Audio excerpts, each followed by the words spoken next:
rookie in the #2 spot. He's been on a tear, settling in as a big leaguer over the last 13 games. Altuve, Correa, and Gaddis, with Reed at first batting 6th tonight. Then Hernandez, Castro, and Kemp. And let's take a look at Chris Tillman's pitch arsenal this season. The fastball 57% of the time. He's come out of the gate with heat this year. Usually mid-90s with the fastball, and he's been locating it very well. Cutting it a little bit, sinking it a little bit, riding it to the top of the zone. The breaking ball, of course, the big 12-6. He's come up with that hybrid cutter.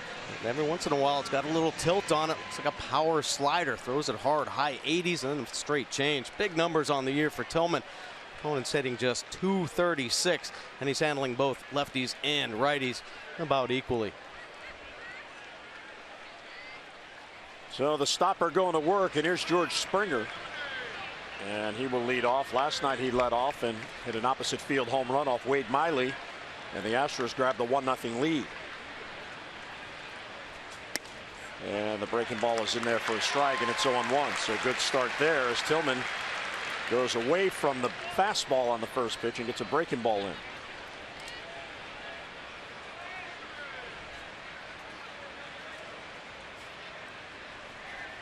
And a foul back. Now, Buck Showalter, Mike, said something interesting today at his pregame press briefing. He said after the top of the first, when the Orioles came off the field trailing 1-0, Matt Wieters made a comment. And he said, "This game is ours. Springer hit a home run." Apparently, that's a superstition. If the leadoff hitter hits a home run, it's bad for you.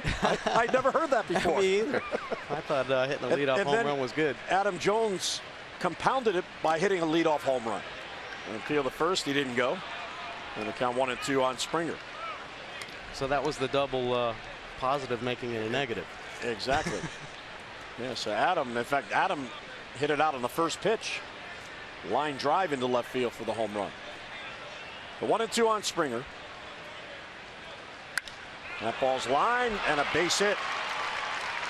So Springer is on a 1-2 pitch, and Mike, that is very interesting because the Astros, look at these numbers, and we saw a lot of this last night. When an Astro hitter is ahead in the count, they bat .401, best in the major leagues.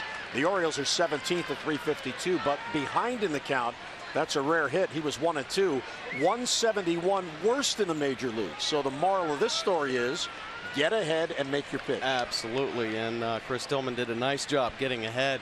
A little bit of a mistake, though, with that cutter. Stayed a little bit elevated on the plate.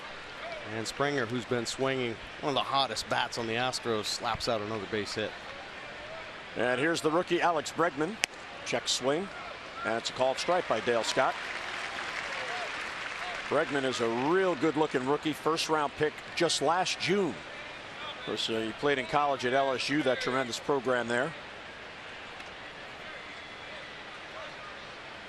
He played in only 80 minor league games after signing last year. And a good looking breaking ball, and it's 0-2. Interesting start here for Chris Tillman. Has yet to break the 90-mile-an-hour velocity with the fastball. A little breaking ball right there, but cutters. And that last, the pitch prior to the breaking ball looked like a four-seam fastball. Was only 88. Down and away, 1-2. And again, coming off the tight shoulder. All eyes will be on Tillman. The Orioles did make a roster move for the bullpen for the game today, as Tyler Wilson was optioned out following last night's game, and Odrisamer Despaigne has been brought back. Despaigne, after he was sent down by the Orioles, was in the rotation, and there's Despaigne in the bullpen. This was his night to start for AAA, so if he's needed, he's ready. Yeah, fully rested. Orioles got into trouble last night after Wade Miley got knocked out early in the ball game. Ubaldo was asked to come in and eat up some innings, but they were roughed up in the bullpen, especially the long men.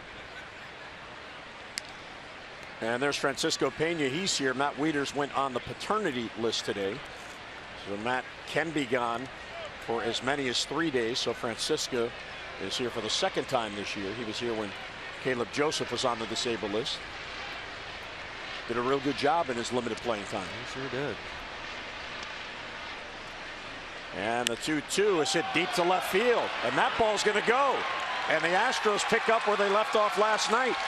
A single and a home run. Tillman got ahead 0-2, couldn't put him away. and the Astros grab a 2-0 lead.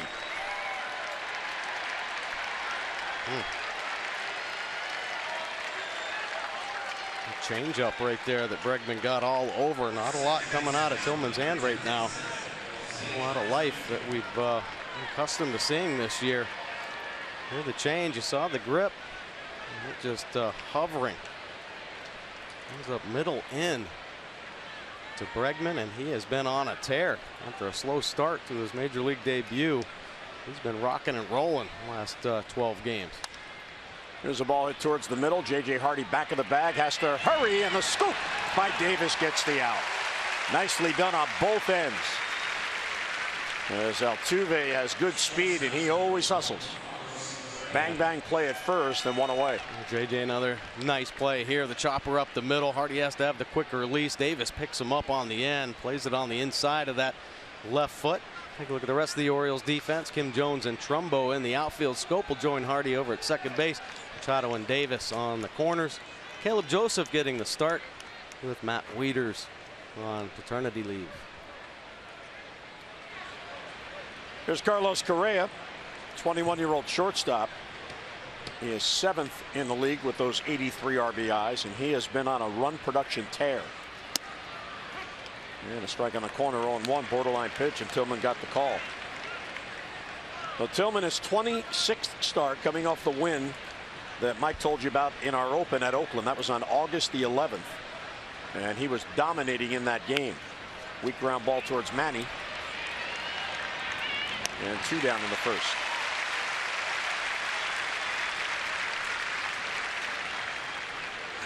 Couple good pitches there from Chris Tillman. Like the soft contact. And Chris Tillman, like a lot of the Orioles pitchers, some troubles in the first inning. 11 runs, 11 earned runs allowed in his 25 starts. Here's Evan Gattis, who is DHing tonight. He had a night last night. He had 3 hits, including a solo home run. He scored 3 runs and also had a stolen base.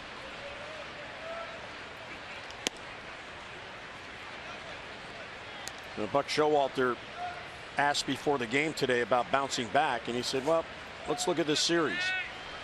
The Astros lost on Thursday night. The Orioles won that game 13-5. They had no trouble bouncing back last night. They won 15-8, and that was after falling behind 5-1. So the Orioles, to them, it's Saturday. They're not coming back looking to avenge the loss from last night. They're just looking to win. Right. It's a new day. Turn the page, which the Orioles have been so good at over the last 4 or 5 seasons. Keep it loose in the clubhouse. Good confidence in this club with Tillman on the bump.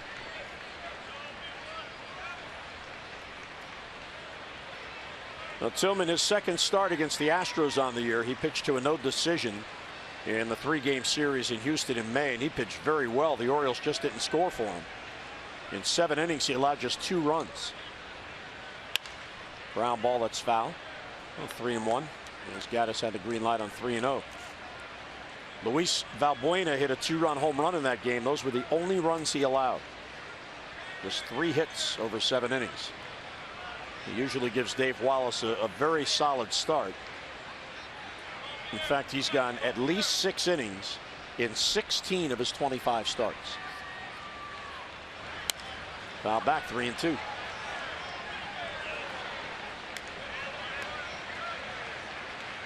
The Orioles are 8-9 in the month of August after a losing July. So they're looking to get on some kind of a roll, get something positive going. And unfortunately, and last night, you score 8 runs, you should win that game. Yeah, absolutely. But the pitching just wasn't there.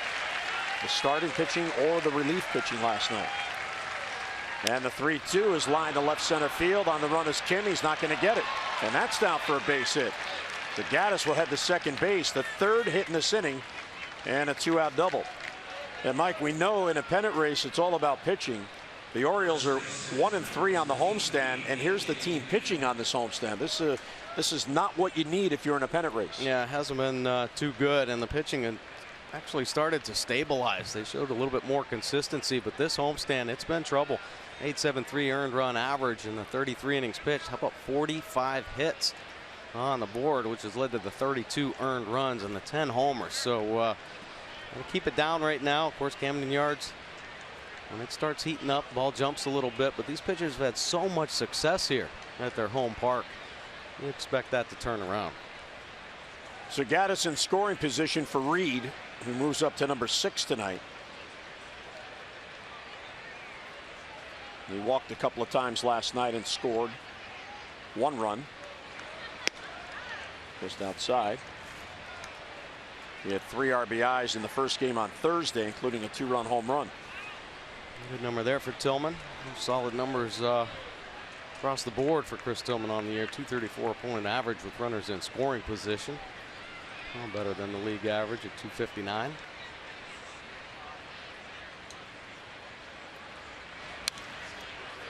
The Astros have had so many men on base in this series. This is their 22nd chance with a runner in scoring position. A.J. Hinch's team, they have been pounding the baseball. 18 hits last night to go with the 7 in the opener Thursday. They're 10 for 21 in this series, runners in scoring position. The Orioles have gone just 4 for 10. And the Astros 11 more opportunities than the Orioles. Now back the other way, 1 and 2 on Reed. Yeah, this team has had its share of inconsistencies as well. And the pitching has been a problem, but offensively, so many young players, they ride that up and down roller coaster, and they were scuffling coming into this series. They'd lost 5 straight, and ended up having a big breakout game last night. So it's all about the timing. It's up to the Orioles right now and Chris Tillman to shut this offense back down. Breaking ball just missed. 2 and 2 on A.J. Reed. A.J. Reed, one of the now 8 rookies on this team, as they sent the reliever Hoyt back to the minor leagues after the first game in this series. 2 and 2 with a runner at second, 2 runs in for Houston.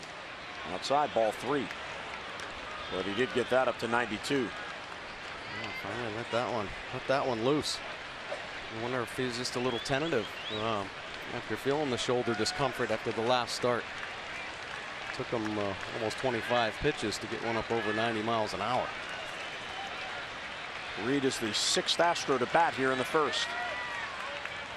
3-2 is swung on and lifted to left center field. Kim has a play, and he will put it away for the out until he gets out of it without any further damage. 2-run home run by Bregman. We head to the bottom of the first. 2-0 Astros. We go to the bottom of the first. Southwest Orioles starting lineup brought to you by Southwest. Transparency, low fares, and nothing to hide. Adam Jones leads off, and Hyun-Soo Kim, he's having a heck of a month of August, batting at .320. Machado, Trumbo, and Davis with Scope batting 6th tonight. Then Alvarez, Hardy, and Joseph. And let's take a look at Mike Fiers' pitch arsenal this season. The fastball 58% of the time. Not overpowering, but a little extra life at the top of the zone. Has a natural cut as well. There's a curveball, and the split finger will be his changeup. He's 23 games this year. This will be his 23rd start of the season. .466 earned run average. And he's been hit around here recently. Opponents hitting .281, but the 22 long balls given up. Last 2 starts, he's given up 5 home runs. He could have just jumped into the Lions' den here. The Orioles offense has been on a home run tear. So let's see if Adam jumps on the first pitch, back-to-back games. He does, and a swing and a miss, so they didn't give him a fastball.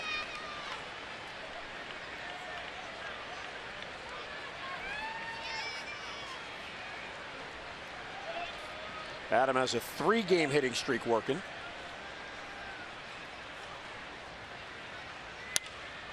Tries to go the other way and fouls it off, and he's been hitting very consistently the entire month. Yeah, nice approach right there from Adam Jones, and he's carried it through this whole month. .314 with 4 home runs the month of August, and he has pulled his numbers right back up to what we have seen over the last 5 seasons. Mr. Consistency, Adam Jones. For Fiers, this is his first career start against the Orioles.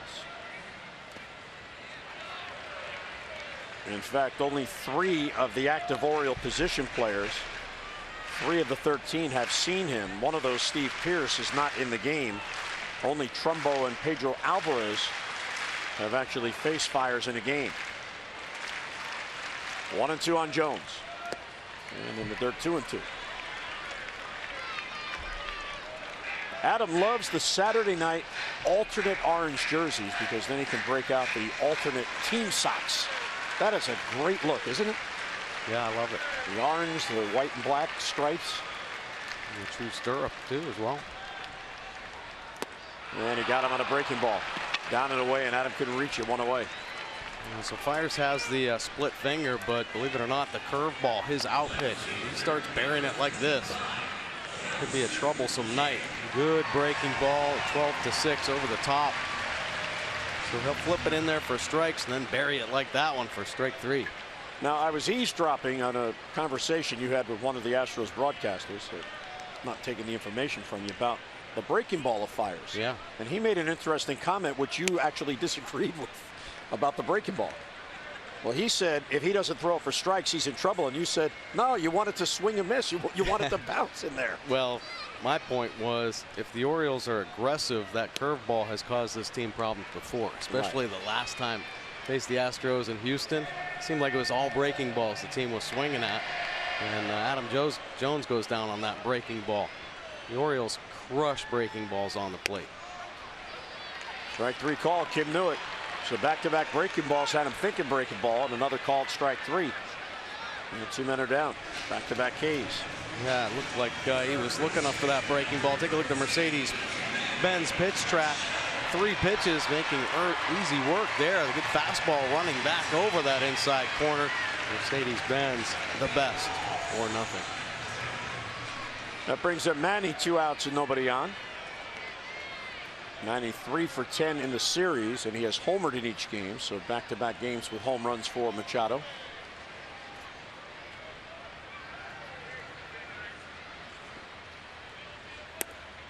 And fastball right there for a strike.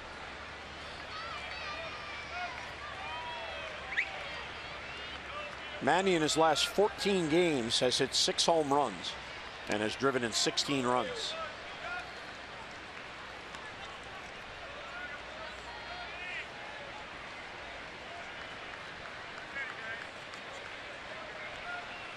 Last night the Orioles hit 5 home runs and lost. Swept toward shortstop. Bregman cuts in front. He's a shortstop playing third base. He gets Machado and Fiers has a 3-up, 3-down inning. Tillman back to work. 2-0 Houston. Locations, visit whywaitintheer.com. Tillman back to work. Let's see if he'll settle in now after the 2 runs in the first inning. Teoscar Hernandez, Jason Castro, Tony Kemp, lower third of the lineup. Tillman had the work of the first 25 pitches to get through 6 batters.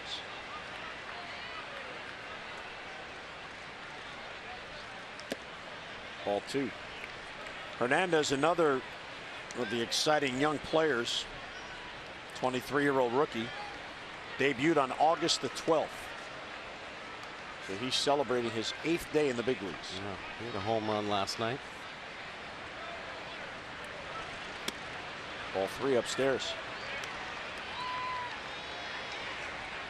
Yeah, that would help some of these young players on this Astros team is that everybody's young. They probably were teammates this year in AAA or AA maybe last year. So familiar with this clubhouse. Tillman with the 9-day layoff, you wonder if his command, especially early on, will be affected by that. Well, he seemed a little tentative out of the gate, that's for sure. It took him the 25 pitches to get up over 90 miles an hour. And there's a leadoff walk. So back-to-back inning. The leadoff man gets on for the Astros. Say tomorrow, don't miss a promotional giveaway that fans will be texting about all season long. All the fans of the 135 game against the Astros receive a Birdland Power Company emoji t-shirt. Enjoy the special shirt. It features digital versions of some of your favorite sluggers. And then after the game tomorrow, all the kids 14 and under can run the bases just as they can after every Sunday home game this year. For your tickets, Orioles.com or 888-848-BIRD. Here's Jason Castro. That ball's ripped to the gap in left center field. Nobody's going to get that, and that goes all the way to the wall. Hernandez can fly. He's hitting to third. He'll be sent by Gary Pettis. There will be no throw home, and it's a 3-0 Astros lead. So the leadoff walk on the next pitch comes in the score on an RBI double by Castro. This Astros team, if there are pitches on the white, they haven't been missing them last couple of days. Castro doesn't miss this cutter. It comes back over the plate. Tillman wanted it on the outside edge. Too much of the white. He picks up a steak.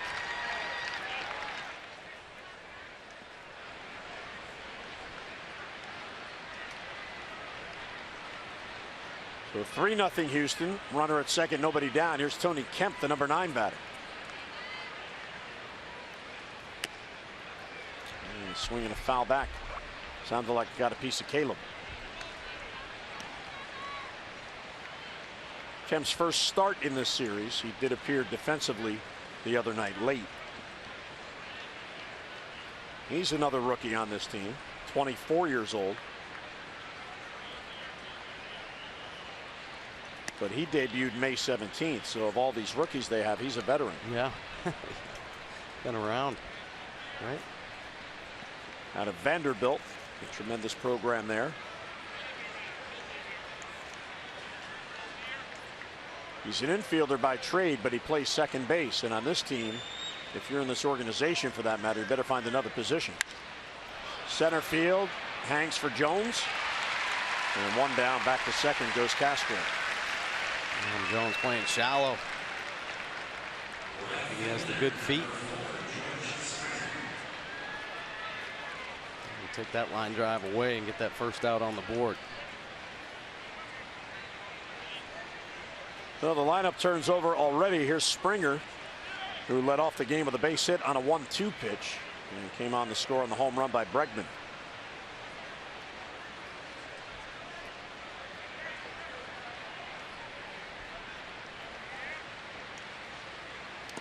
In the dirt, nice scoop there by Caleb.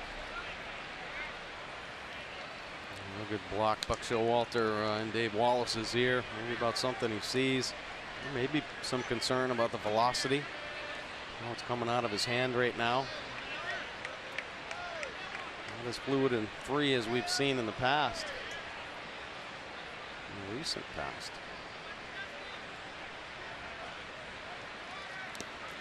Yeah, another one he buries.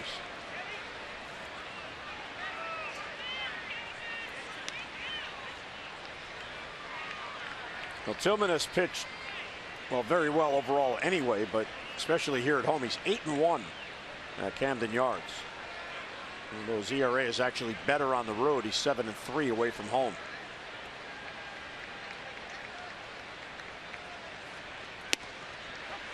And then a strike on the corner. So 2-1. A good heater right there. Best fastball of the night for Tillman. 92 miles an hour, but a good angle on it. Cutting down and across the plate. Hitting a spot.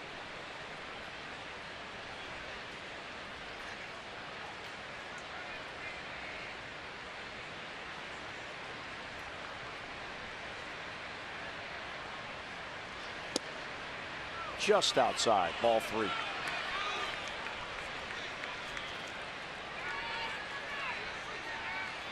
Come on, Tillman this season when he's behind in the count.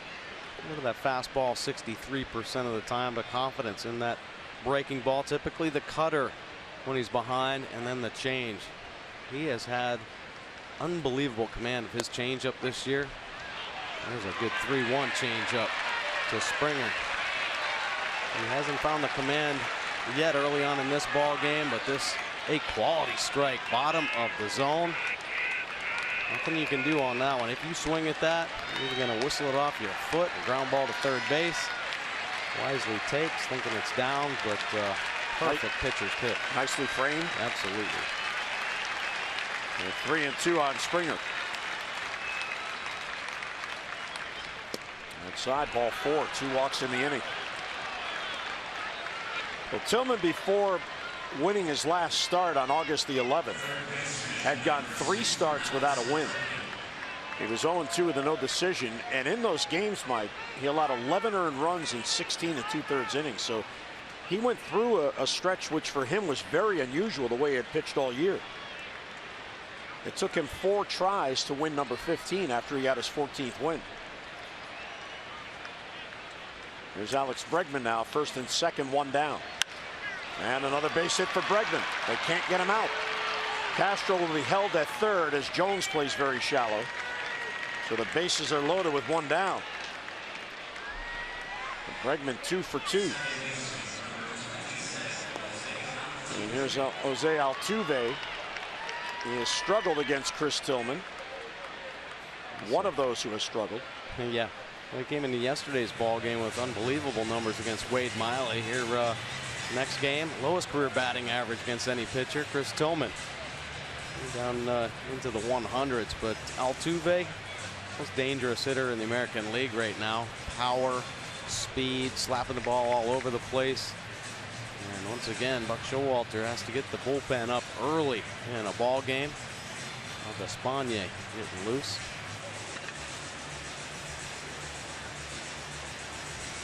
Dave Wallace really making sure that Chris Tillman is okay. What this is really all about. It looked like Dave asked Dale Scott his opinion. What are you seeing? Does he have good stuff?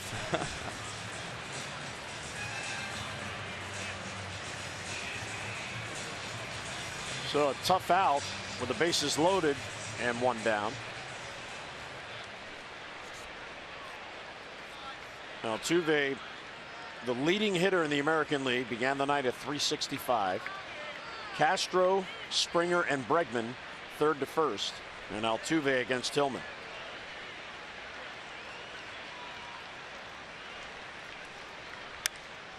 Looking fastball after the visit from the pitching coach, and he fouls it off.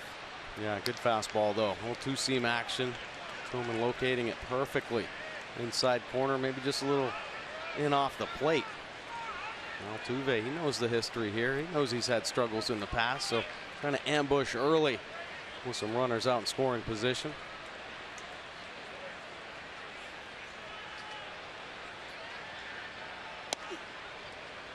This is inside with a fastball, 1-1. By the way, Carlos Gomez, who was just released by the Astros, he signed a minor league contract today with their rivals, the Texas Rangers. And what he's going to do is he's going to go to AAA Round Rock, get some at-bats, and then join the Rangers. And the Astros this year have gone 2-11 against Texas. And a roller, third base side, a swinging bunt, and a run's going to score. Well, that is a tough break for Tillman. He makes a real good pitch, and Altuve just serves it halfway to third base for an RBI infield hit. Yeah, that's a tough break right there for Chris Tillman. Had his best sequence going of the game. Couple good fastballs in, then perfect pitch down and away. When you're hot, you're hot. Altuve reaching out there. The number that does not hook and go foul. Actually, the spin takes it the other way. Keep it in fair territory. He gets an RBI on the end. So back-to-back two-run innings, 4-0 Houston. They already have 6 base hits off Chris Tillman for an inning and a third. And Carlos Correa now. He can break this game wide open with a big hit. Ball one up high. Correa grounded out to Machado his first at bat. Ground ball here could turn 2.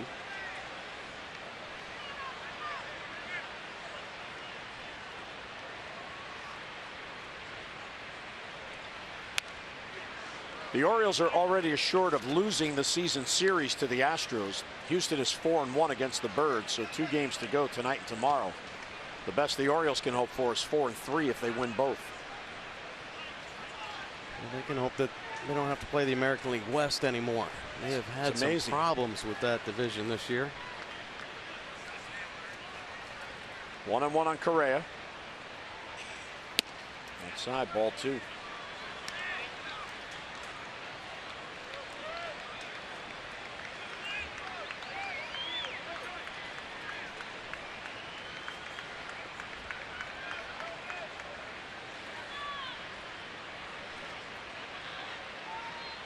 Tillman kind of laboring through here, nearing 50 pitches already in this ball game.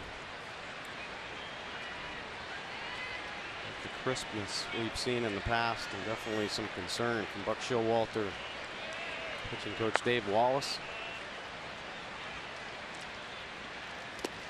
Real good pitch there. That was either the cutter or the slider. 2-2. Yeah, it's kind of a hybrid mix. This one he throws real hard, but much better tilt. Really gets the elbow up, drives it downhill. And that's the type of pitch you like to see. At times the elbow will drop a little, and that cutter will stay flat, more on a lateral plane instead of having that nice finish and tilt on the end. Great pitch from Tillman. Bases loaded, 1 down, 2-2 on Correa. Ground ball is short, double play ball. Hardy to Scope, back to first, double play gets Tillman out of more trouble. Exactly what he needed. Astros get 2 more, mid-second, 4-0 Houston. Mike Fiers retired the side in order, 3 up, 3 down. He has a 4-0 lead now. They face Mark Trumbo to lead off, then Davis and Scope. Too tight with a fastball, 1-0. Marcus hitting 2 in a row, and he has homered in back-to-back games. 8th time this year he has done that. Home runs in back-to-back games. Of course, leads the American League with 36.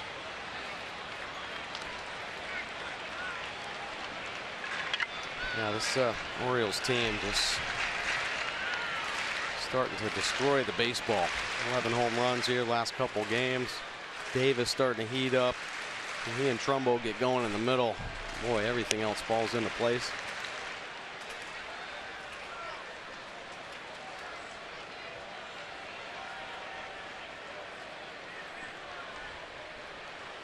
Adam Jones and the Orioles, they're 5th in the league in team batting.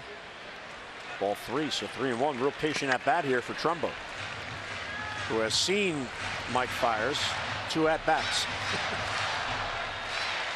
Well, that's all this team can do right now is show that patience. Keep having the quality at bats, work the starting pitcher. Fiers doesn't go deep in ball games anyway. It's a fastball by him, 3-2. He hasn't been recently. A.J. Hinch, he might keep him in there a little longer to try to save the bullpen, but he hasn't pitched up over 100 pitches here his last few starts. And he gets Trumbo on a real good breaking ball. So 4 in a row retired, 3 by strikeout to begin the game for Fiers. Good at bat going, and when you are a power hitter and you're leading the American League, you're going to get the nasty 3-2, and he does here. Best split finger that Fiers is throwing in the ball game in a perfect location.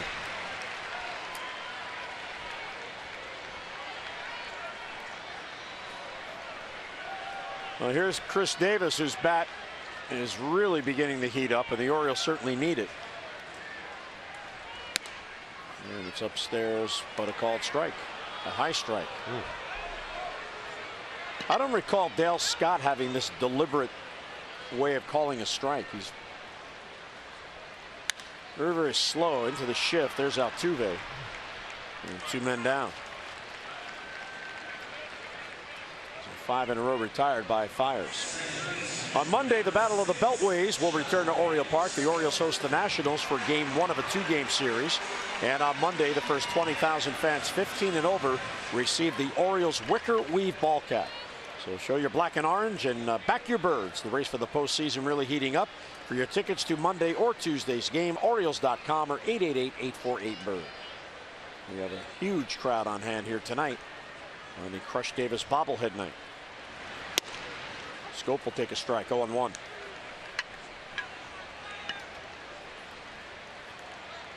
Jonathan has hit in 3 straight games.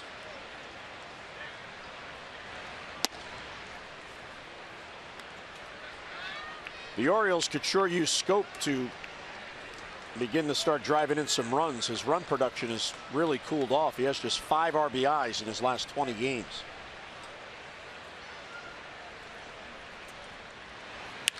There's a base hit. So the Orioles finally get a base runner. 2 outs into the 2nd inning. Well, Scope is now hitting 4 straight, and he's on for Pedro Alvarez. Jonathan Scope's bat path looking tight right now. How about Pedro Alvarez? Yeah, his bat path is tight as well. 11th home run at home this season. He beat on his 19th in last night's ball game. Top end really working well for the Bull. He's looking to get the O's on the board here. Nice series, 3 for 9 with that bomb.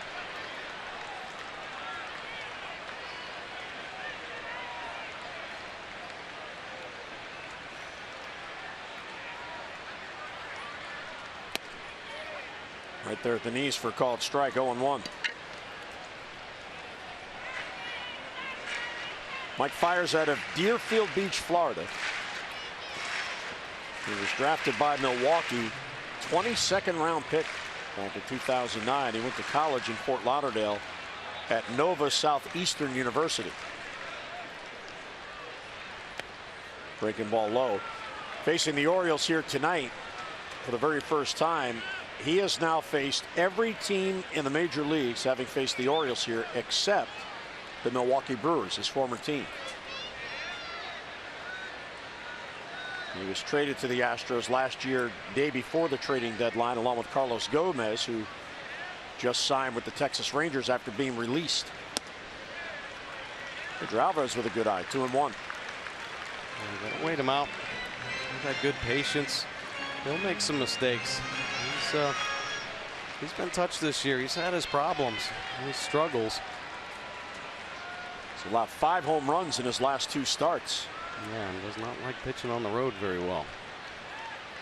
Castro requesting time there, and Dale Scott granted it. Pedro's got a 3-game hitting streak, home run and 4 RBIs in those games. He also has 7 home runs in his last 16 games. Hard hit ball, but right to Altuve in the shift. So Alvarez denied. Defensively, they had him play perfectly. A base hit, 1 left through 2. 4-0 Houston. Here's Evan Gattis, who doubled his first at bat.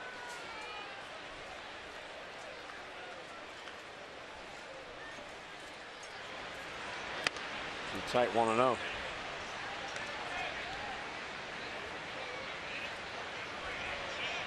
Gattis thinking he got the jersey, so Hinch going to check the replay. Well, the Astros still fighting for a wild card. They're going to keep battling through here, and every pitch matters.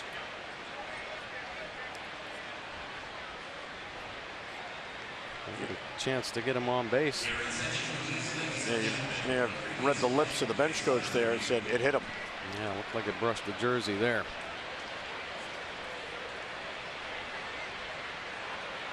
So Dale Scott and Dan Iasona will get on the headsets to New York. So if they reverse this and award Gattis first base, it'll be a 3rd consecutive inning Tillman has allowed the leadoff man to reach. Yeah, they were having some problems in last night's ball game as well with leadoff men getting on. So immediately putting some pressure on the Orioles defense, starting pitcher.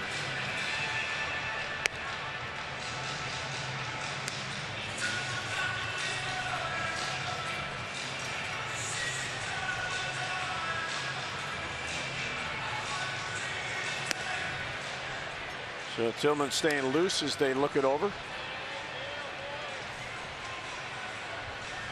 Fastball just running in there, just brushing the jersey. From that angle, it's hard to tell because it could be that his jersey just moved. I mean, he was moving to get out of the way, so you would think the jersey would move.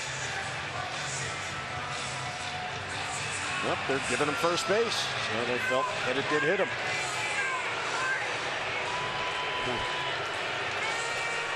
So Tillman has walked 2. And now he has hit a batter. He's also allowed 4 runs on 6 hits in just 2 innings.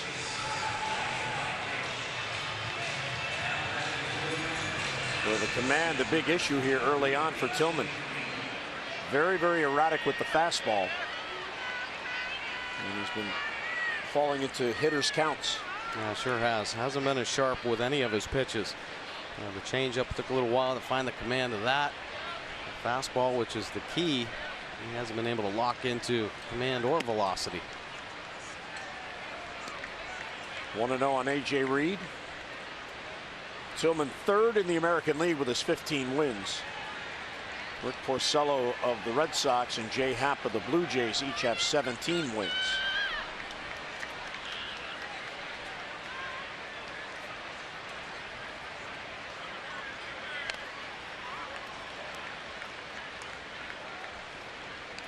Chris in his career 2-2 against the Astros. Of course, he has dominated the AL West in his career as a native of Southern California. 19-5 in his 34 career starts against the West.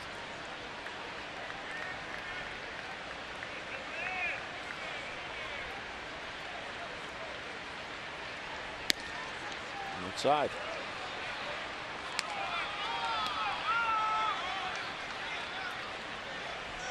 Not quite out in the field.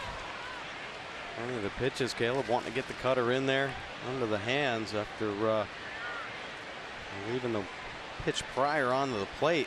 To bury it in there under the hands. And again he misses. 3-1.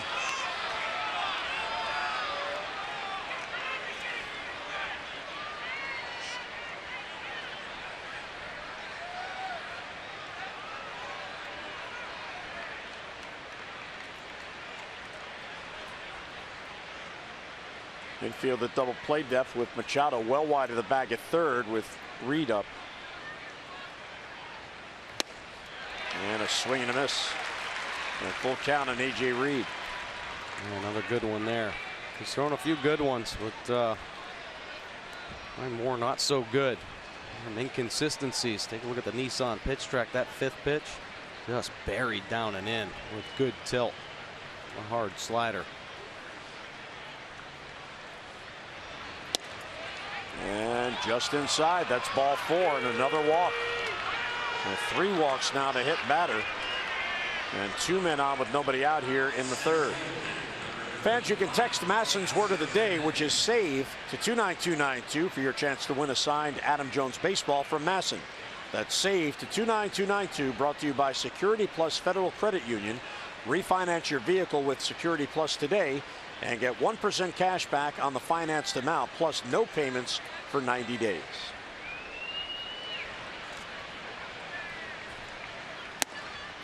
Taken low by Hernandez, so 1-0. Tillman has averaged on the year about 3 walks per 9. He's already walked 3 through 2 innings plus 2 batters.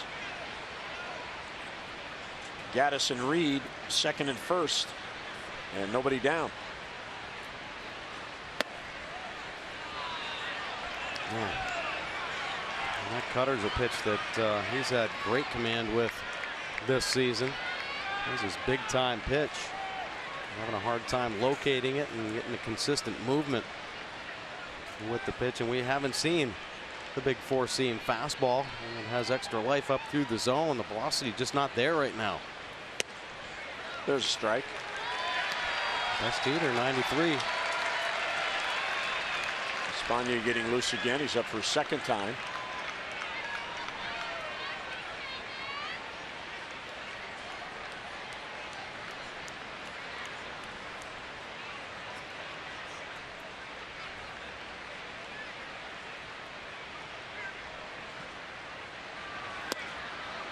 Ball 3.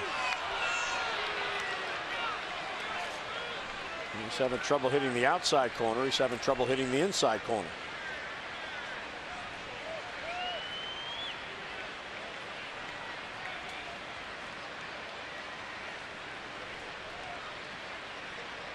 Well, sometimes when Chris Tillman has had his problems with command, he's been able to work his way through. There's a strike on the inside corner. 3-2. He finally gets into a nice rhythm. Unfortunately, the pressure's been on here the first 3 innings, and the pitch count mounting. Despaigne already been up a couple times in this ball game. Possibly some concern about Tillman's shoulder after getting bumped back a few days. Some shoulder soreness.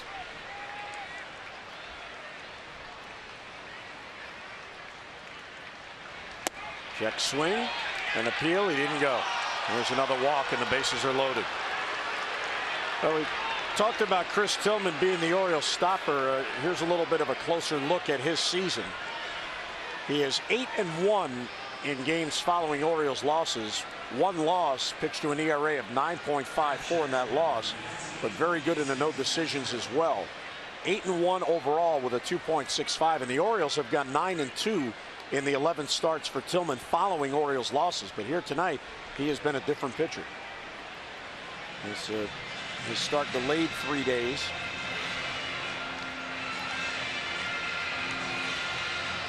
His 1 loss following an Orioles loss was at Texas on April 14th. In that game, he allowed 6 runs in 5 1/3 innings. So the bases are loaded with nobody out. Here's Jason Castro.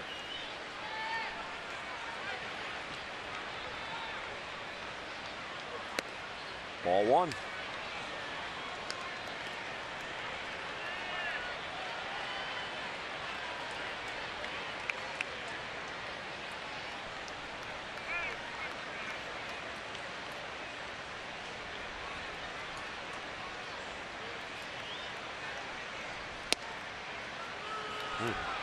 Tough to execute the game plan when your command isn't quite there. And Tillman and Caleb struggling to get it back into the zone with some quality pitches this inning. Alone kind of telling the story, hit by pitch and back-to-back walks to load the bases.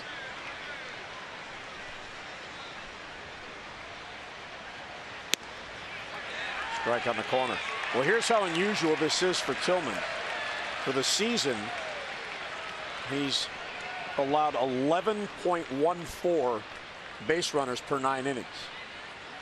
He's already allowed 11 base runners in this game tonight through 2 innings plus 3 batters.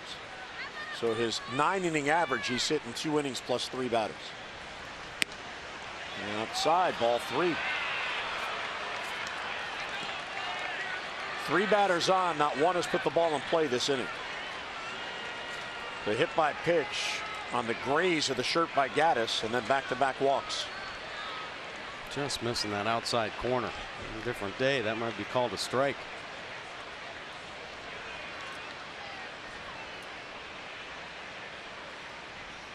Way outside, ball 4, and he forces in a run. And that'll be it. Here comes Buck. Not one of Chris Tillman's better outings. Delayed start because of the sore shoulder, and he did not have it tonight. Astros with a 5-0 lead, and they still have the bases loaded and nobody out. And this is a tough spot for Despaigne to come into. Normally a starting pitcher, he inherits 3 runners. Where participating stores now do brake services. Stop in and let Jiffy Lube inspect your brakes today. Well, Despaigne just called up from AAA Norfolk. Take a look at his pitch arsenal. Fastball 71%, has a good slider and change to go along with it. 4.81 earned run average. Slow ground ball to second. Out at second, back to first, double play. Another run scores, but the Orioles wanted to get 2 outs there on the swing. So Kemp bounces into a double play. Coming in to score is Reed, and it's 6-0. Like that. And 2 outs for the 1 run. Definitely trade it right now. And a good pitch down in the zone. Routine grounder to Scope. Cuts the distance down. Good underhand power feed. JJ finishing up. Take a look at the rest of Despaigne's numbers. Opponent's hitting 293. Lefty's up to 302. But a versatile pitcher. A spot start. Give you some depth out of the bullpen. Buck Showalter hoping he'll chew up some innings right now. Well, even though he allowed an inherited runner to score, he does restore some order to the inning here. Getting 2 outs. Despaigne was sent down to AAA after the Blue Jay series, which ended July 31st. He has not pitched well for the Orioles since the All-Star break. In 5 appearances, he allowed runs in 4 of them. 9 runs in total in just 11 innings. And he was pitching well, Buck Showalter said before the game, since rejoining the Tides, and he was supposed to start tonight.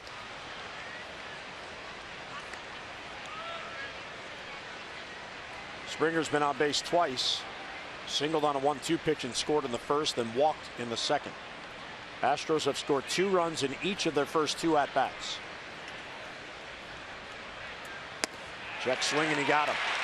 Real nice job by Despaigne there as the Astros get 2 more. Mid-third, O's come to bat, down by 6. Toronto 3 home and 3 on the road. Boston is 6-7 against Toronto. So a lot of games against the teams that all 3 teams need to beat. Yeah. As play began tonight, the Blue Jays were a half game up on Boston. And the Blue Jays with that horrible loss last night on the 2 ninth-inning home runs. One an inside the park home run to win it. Leading tonight 5-0 in Cleveland. The Red Sox won going away in Detroit last night. They're a half game back, and the Orioles are a game and a half back in third place. Right field, Springer diving catch. He takes a base hit away from Hardy. Well, that's a pretty impressive play right there. Toughest ball for an outfielder. The ball straight at you, but off the bat of a right-handed hitter, a line drive to right field. This ball is diving down and in on him, and he had to make an adjustment as he's taking that pursuit angle to the ball and readjust his glove. A fine play. Pitcher appreciating the defense out there. So the Astros get a swinging bunt for an RBI single, and the Orioles have a base hit taken away on a nice diving catch by Springer, who plays very shallow in right field, in particular against the right-handed batters. Caleb getting a start tonight. Matt Wieters away on paternity leave. Fly ball to right center. Easy play for Springer. And 2 quick outs here in the third.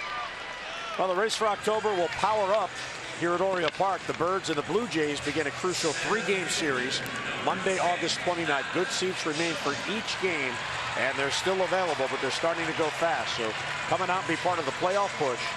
Get your tickets now. Visit Orioles.com or 888-848-BIRD. August 29th and 30th and 31st here at Camden Yards.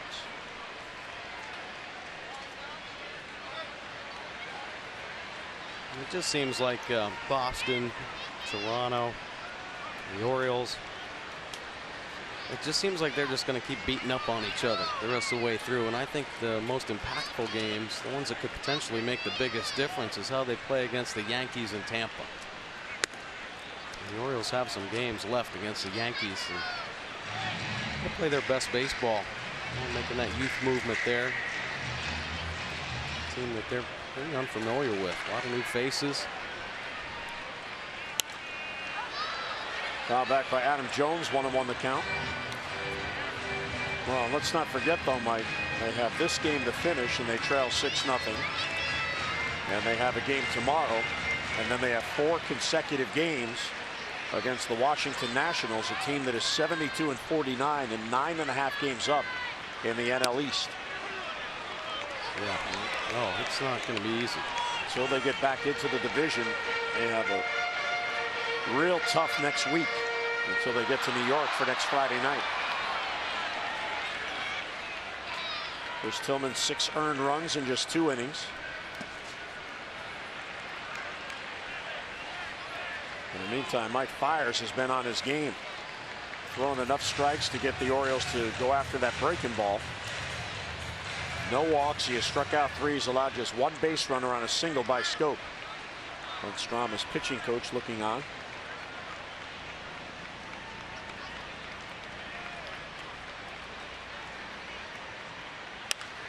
Soft line drive to center field, and that's going to doink in there for a base hit.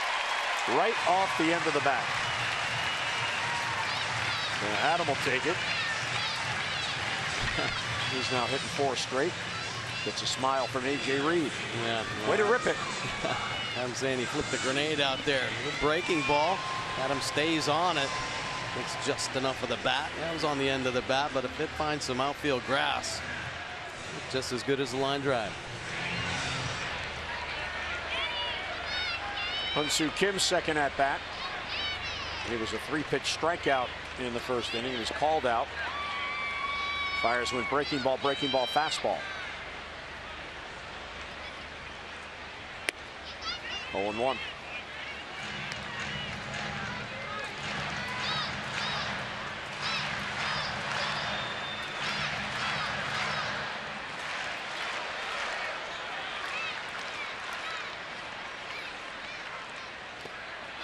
It's blocked by Castro.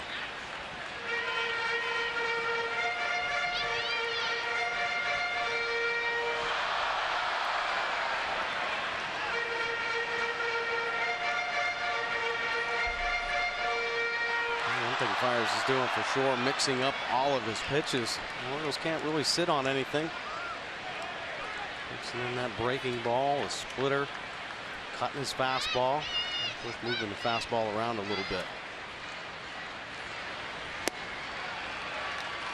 Kim takes ball 2. Hyun-Soo is 10 for his last 24 with a couple of RBIs. He's hitting everything. He's hitting fastballs, curveballs, changeups. And fun to watch him. And he uses the whole field. Not one-dimensional at all. He's turning on heaters, and at times he gets fooled. Keeps the hands back and slap an off-speed pitch the other way. High strike, 2-2. Kim thought it was ball 3. Kim not liking the call there. Take a look. And a split finger floating in there. Gets rewarded. The high splitty up and away. I don't think Buck thought much of that call either. No.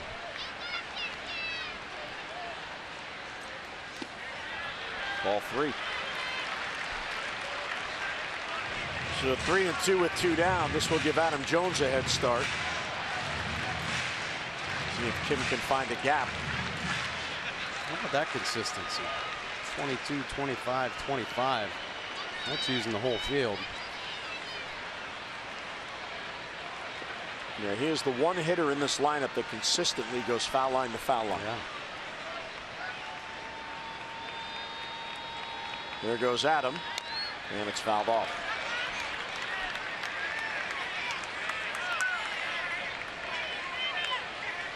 Adam having a word with Carlos Correa. Nice to be 21 years old and already a star. He used to be a 21-year-old shortstop, and they have a slide rule now. Adam Jones can't come in and take you out. That's what he's grateful for, I think. Adam Jones, one of the most aggressive base runners in the game, that old school mentality, getting down and breaking up double plays, but don't do it the same anymore. Hard hit ball, but right to Reed at first. And it's been that kind of night for the Orioles. A 2-out single, 1 left. We will head to the 4th with the Astros in front. He got a double play ball, then a strikeout to end the 3rd. And he gets ahead of Bregman 0-1. Bregman has a 2-run home run and a single. He's 6 for 11 in this series. And he has homered twice. He's got cool ball talking with Nolan Reimold, who's not in the starting lineup tonight. He went too far in the check swing. Bregman just 22 years old.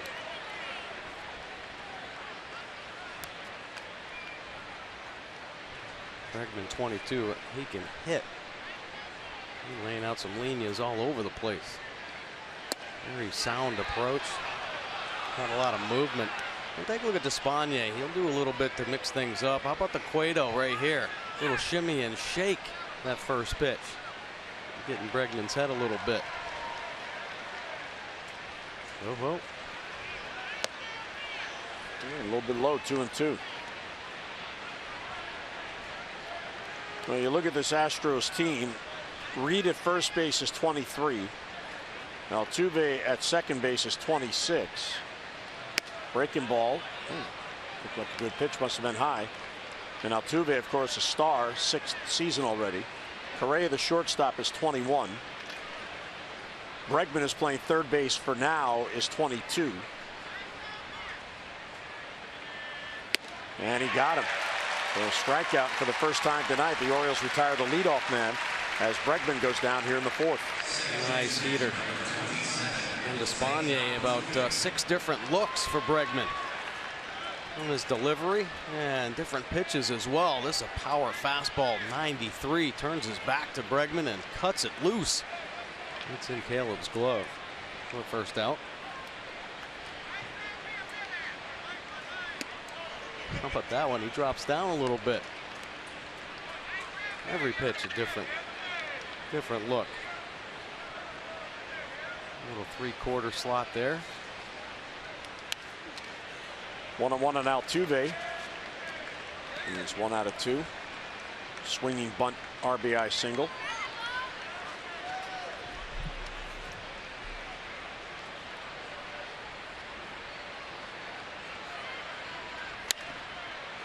Slice foul the other way.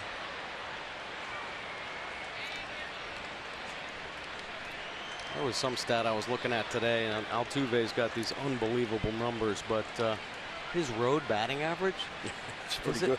Like 420? Best in the league, 423 coming in. That's amazing. Leading the league in batting. He has more base hits than any other hitter now, 176. 20 home runs, 80 ribbies. He's a 2020 man. He has 26 steals. I haven't seen this from Despaigne. He must have added this after his trip back to AAA. Yeah, I think so. You know, he had this as a younger player coming up with the Padres, and maybe coming over had to make an adjustment, try to get more consistency out of his delivery, but part of his game, obviously. He brought it back. Well, there's a 1-out walk. That is the 6th walk allowed by Oriole pitching. Tillman walked 5. Well, don't forget the Yankees make their final trip to Oriole Park to take on the Birds. It's a 3-game weekend series. Begins on Friday, September 2nd. So back your Birds against this classic AL East rival. Tickets are going fast for that weekend series, and that includes Sunday Kids Run the Bases Day. So don't miss out. Get your tickets, Orioles.com or 888-848-BIRD.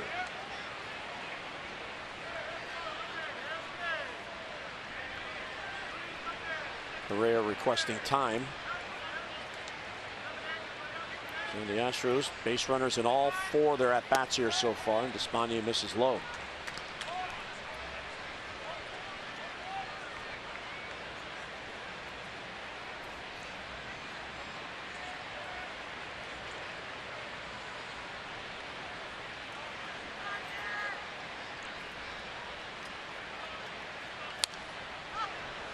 One and one on the foul ball.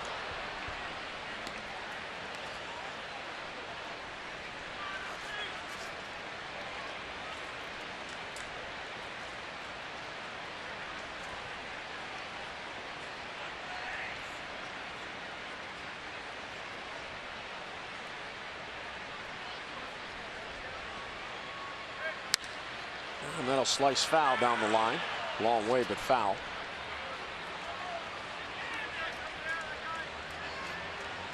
Altuve back to first. Carlos Correa was the #1 overall pick in 2012 out of high school in Puerto Rico. And he made his big league debut last year, June the 8th.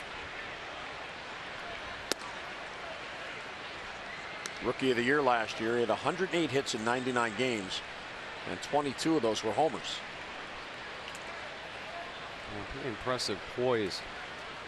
A young superstar. Might be the most impressive thing about some of the young athletes that have recently made an impact on the game. Just does get a piece of that off-speed pitch. Handle themselves.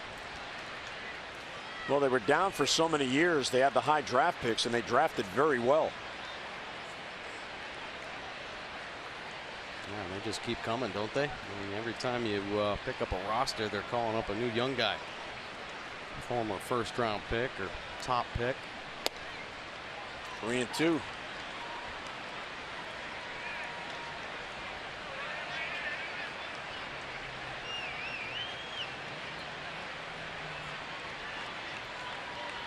This will be the 7th pitch in this at-bat to Correa. Altuve likely will be running. He is, and the pitch is bounce foul.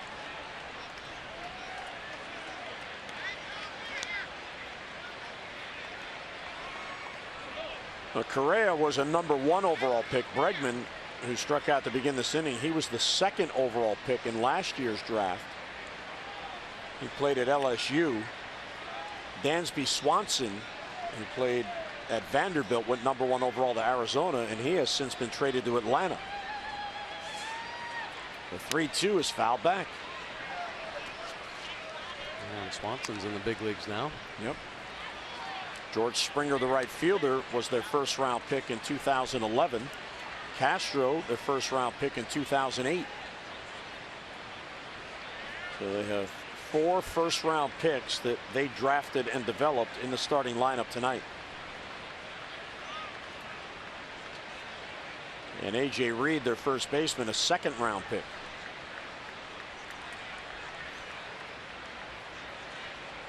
Altuve runs. The 3-2 is ripped foul. And Isanya, the third base umpire, jumping out of the way.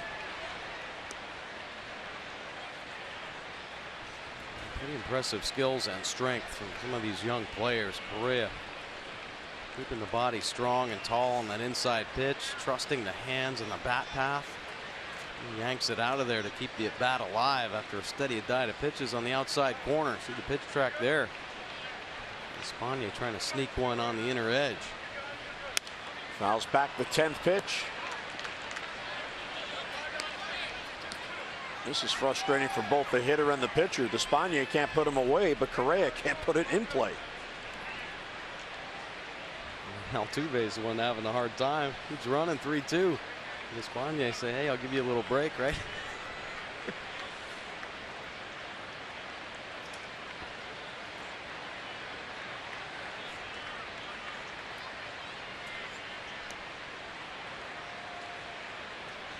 He runs again. Breaking ball is outside, ball 4. So an 11-pitch walk. That is the 7th walk allowed by the Orioles pitching in this game. Let's get a look at our minor league report, brought to you by PNC for the achiever in you. My list here trending up on the farm. AAA Norfolk, Joe Gunkel. He has been dealing. 3-0 record with a 1.38 in his last 5 starts. He's had himself a fine year in AAA since getting called up, a 3.56 on the year. And how about the Frederick Keys, DJ Stewart, #1 pick last year, 3.33 last 15 games. And Randolph Gassaway. He's tearing it up right now in Delmarva. 3.79 clip in his last 17 games. So promising farm hands. Doing a nice job right now. That Delmarva team has had several players with big years. Some have already been promoted, including Stewart. 1-1. These have been long innings with the Astros at bat. 6 batters in the first, 7 batters in the second, 6 batters in the third, and here's the 4th batter in the 4th inning after back-to-back walks.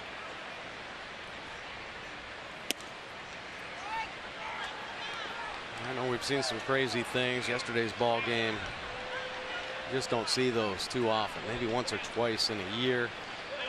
But when you have this many walks, it's tough to come back when you're down. I mean, it just gets everybody heavy on the field. You want to be crisp. You want to be aggressive in the strike zone if you're down. If you want your offense to come back, you better get them back in there in a hurry. And it's been tough here last couple innings. Swing and a miss, 2-2. Well, Gaddis is the 5th player in this Astros lineup tonight to come to bat for a 3rd time. The Orioles have 7 batters who have been up just once in this game.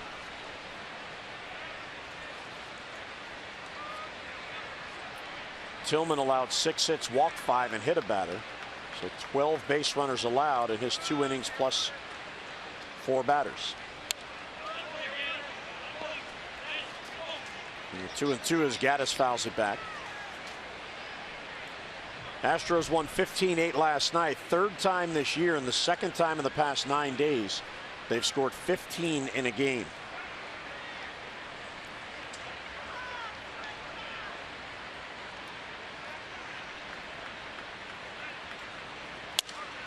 Popped up into a fly rule called. Scope will play for the out, 2 down. Sounded like he broke his bat. That was a good pitch. Oh, yeah, great pitch. Nice call by Caleb. Caleb had a good feel and wanted it.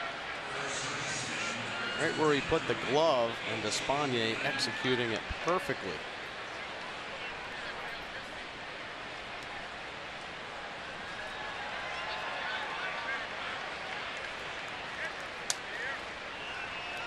A.J. Reed now, he has walked and scored. Also flied out.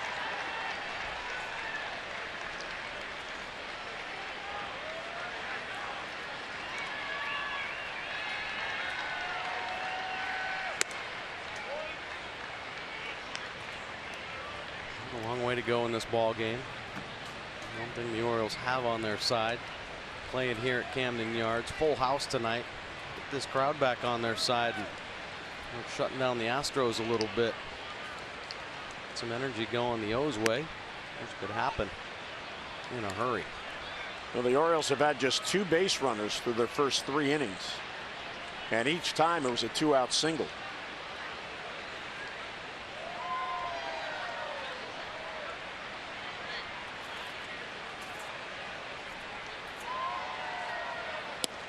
And a strike at the knees, 2-1. Now, the Orioles starters came into this game with the 12th highest ERA in the American League among starters, 4.94, and that's going to go up as Tillman allowed 6 earned runs in just 2 innings. Weekly hit the first. There's Davis. They go to the bag, and for the first time tonight, the Astros don't score. 2 walks. Hey, the Hawaiian shirt made it. Yeah. Every game, somebody has it on. Here's a high chopper off the bat of Machado to first. Reed will go to the bag himself. Manny's retired, 1 away. 1 pitch. Yeah, too easy right there. Trying to make them work a little bit here in the middle of this ball game. Like any pitcher, they get into a rhythm, start feeling confident, and they're going to have the success. It'll help them out here, down by 6.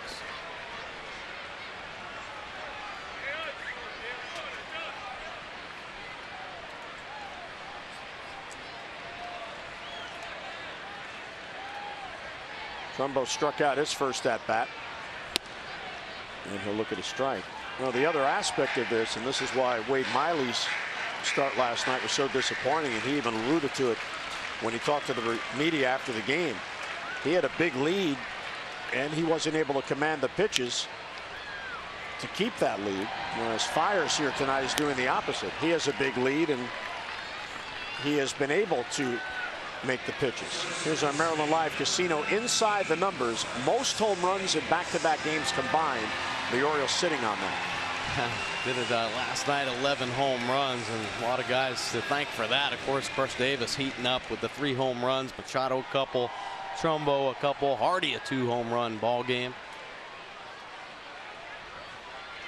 A pretty impressive couple games.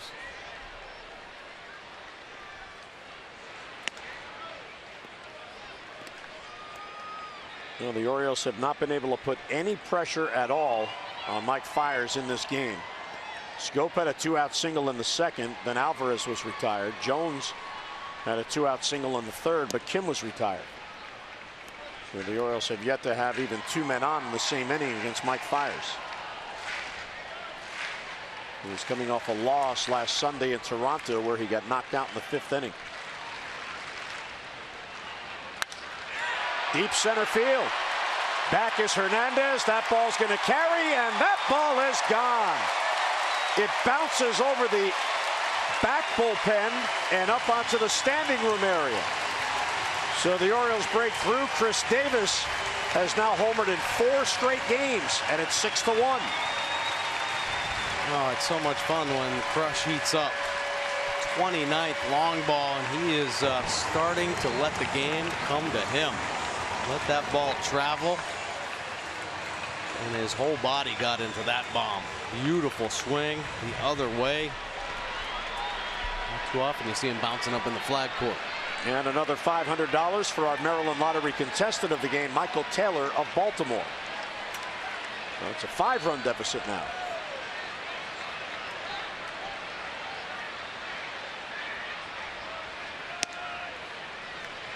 There is no effort in pulling the baseball. Let it travel, think it to the big part of the field, and he gets to it and through it. This ball hits off the top of the Orioles bullpen, bounces up into the Monument Park up there. Races on and Fiers get there, and he'll retire Scope on the ground ball. But Chris Davis gets the Orioles on the board, his 29th. He's now homered in 4 straight games, led to the 5th. So I picked up a guitar, and here I am. And here he was. He performed very well done before the game. Bordy, were you ever knee-high to a grasshopper? Oh, heck yeah. And I always wanted to be a musician, but I didn't know how to play a guitar, so I picked up a baseball, and it worked out okay. That happens a lot. You see big musical stars that love to hang out at athletic events, and you see athletes loving concerts. Sure. No, he was good before the game today. Summer concert series here has been really, really entertaining. A lot of talented people have come through here. Yes. Including Janae Cherry. Or Mrs. Brad Brock. Right. 1-2 on Hernandez. So now Despaigne really needs a shutdown inning, as the Orioles got one on the board. They're back within 5. They want to get up there right away against Fires.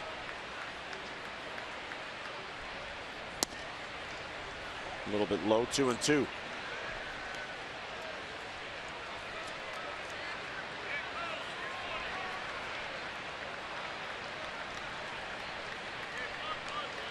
Two and two on Hernandez. Fouls back to breaking ball. Now, before the game, when Buck Showalter had his media session, he mentioned that if there was early trouble last night, and there certainly was, Tyler Wilson likely had to pitch in that game to eat up some innings, because he was the one reliever with options that they could send down to get reinforcements in here. Foul ball, he didn't mean to swing. And you wonder, Despaigne's tonight in the exact same position. Chris Tillman was knocked out in the 3rd inning, did not record an out in the 3rd inning. So if Despaigne pitches deep in this game, he won't be available for 3 or 4 days. Right. He may head right back and get another fresh arm here for tomorrow. Yeah, well, I think you're going to have to do that. I mean, really.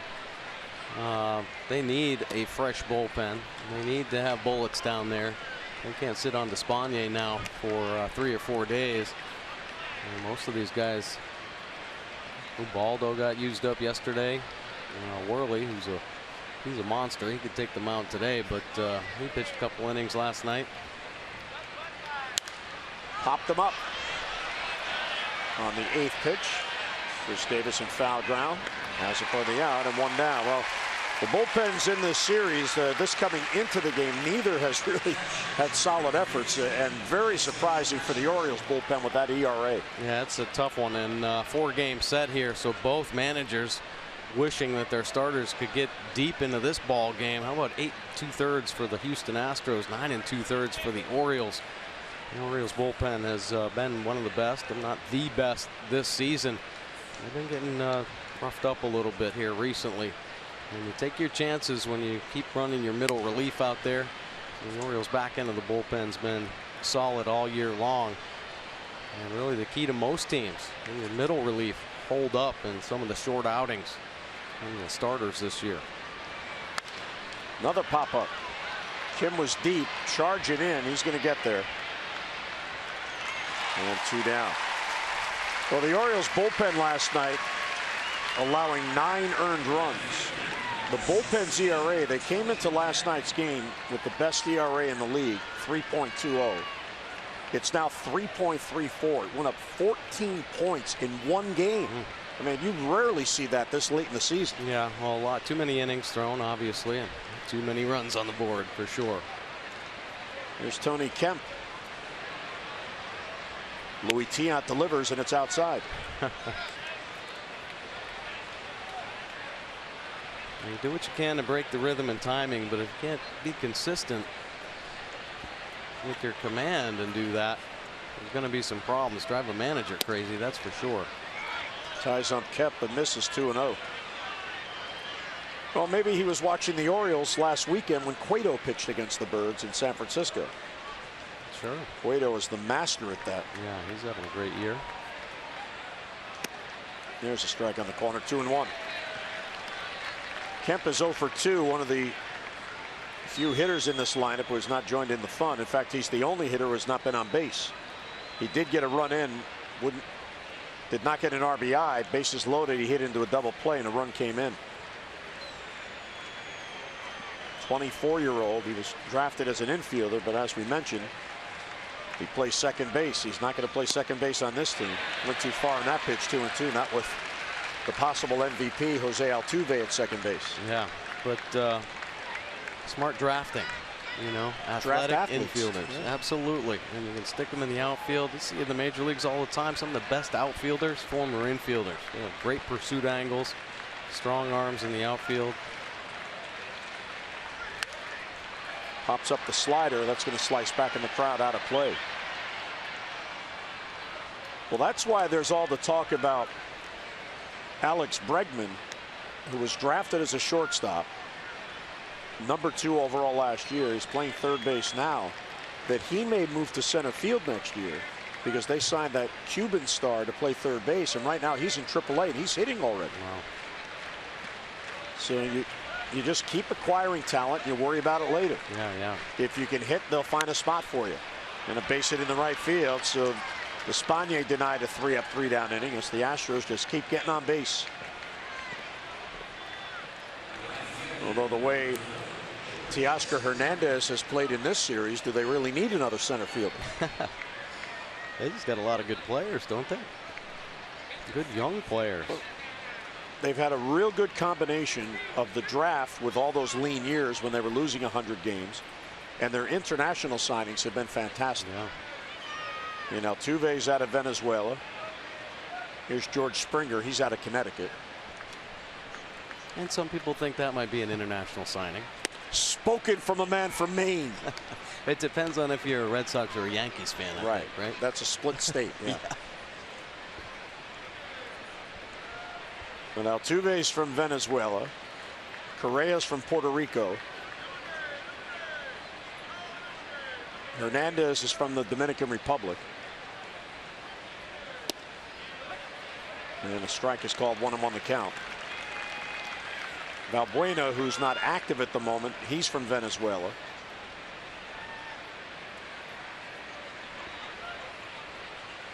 And Marwin Gonzalez, who played the first 2 games, he's on the bench tonight. He's from Venezuela. He's their utility man.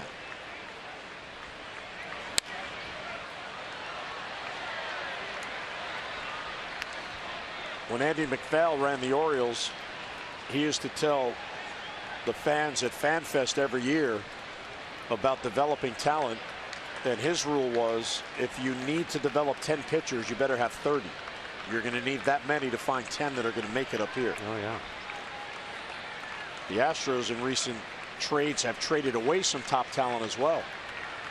Runner goes. The 1-2 is lifted to right field. That'll chase Trumbo back. That ball's hit deep, and it's gone. It carries out of here for a 2-run homer. And the Astros just keep scoring and scoring and scoring. Another 2-run inning. It's 8-1 Houston. Man, Springer quietly having a monster year. 25th home run. I'm going to talk of Altuve, but Springer at the top of this lineup. How about getting behind that baseball? Right into the bachelorette party. There you go. It's on the list. Check it off. Get a home run. So a 2-out, nobody on rally. So the Orioles scratch out a run on the home run by Davis, and the Astros not only get it right back, they get 2. They've scored 28 runs in the first 3 games in the series, and we're only midway through this one. Bregman pops it up. Davis will call and put it away in the inning ends, but not before the Astros. Tillman, not what the Orioles were hoping for. Geico, 15 minutes could save you 15% or more on car insurance. Visit geico.com for a free rate quote. Strike 1 to Pedro Alvarez, leading off in the Oriole 5th. Hardy and Joseph will follow. It has been an easy go so far for Fiers. He got the early lead, and he's been pounding the strike zone. Swing and a miss on the breaking ball, 0-2. Orioles have had 3 base runners, 1 in each of the past 3 innings.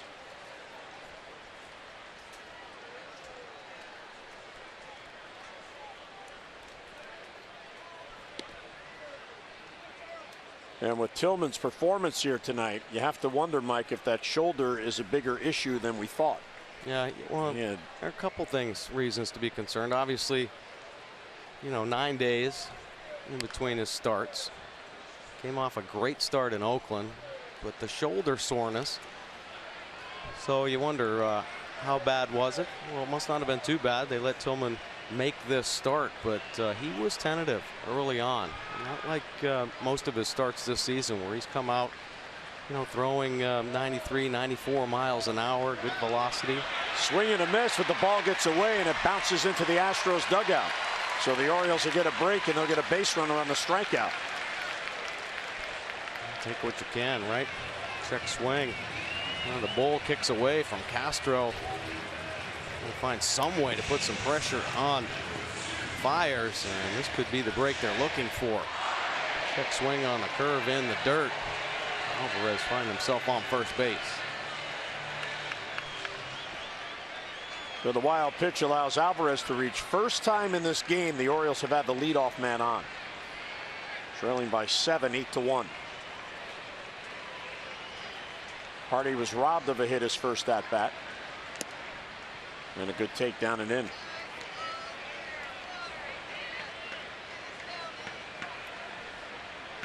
JJ's hitting 2 in a row, and he's had a 300 clip in his last 14 games. So he's had a real good couple of weeks. Sure has. Fastball right there. It's fun to watch hitters lock in at the plate. And typically it's just about body control. When you control the lower half, that means you're controlling your eyes. Not a lot of extra movement. JJ Hardy's getting himself a nice rhythm and staying on the backside. Not too much going forward. Snaps off a breaking ball that finds the outside corner.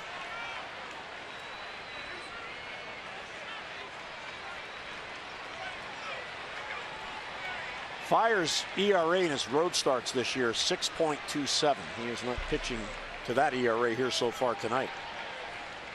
1 run on 3 hits. Breaking ball is inside. Looked like Hardy's going to start to walk away, and Dale Scott called it a ball. Yeah, and it was right in front of Dale Scott. He's filling up that hole in between Castro and Hardy. He just leaned down. Castro must have asked him, where'd that miss? 2-2 on JJ. That chopper foul. He just got a piece of that. Tomorrow in the finale, daytime baseball, Giovanni Gallardo against Dallas Keuchel. And then the Orioles will welcome in the Nationals. And I haven't looked that far ahead, but I think Strasburg's turn to pitch is Monday. He got lit up in his last start. So he's angry. Or something could be wrong with him. Ooh. Let's start rumors.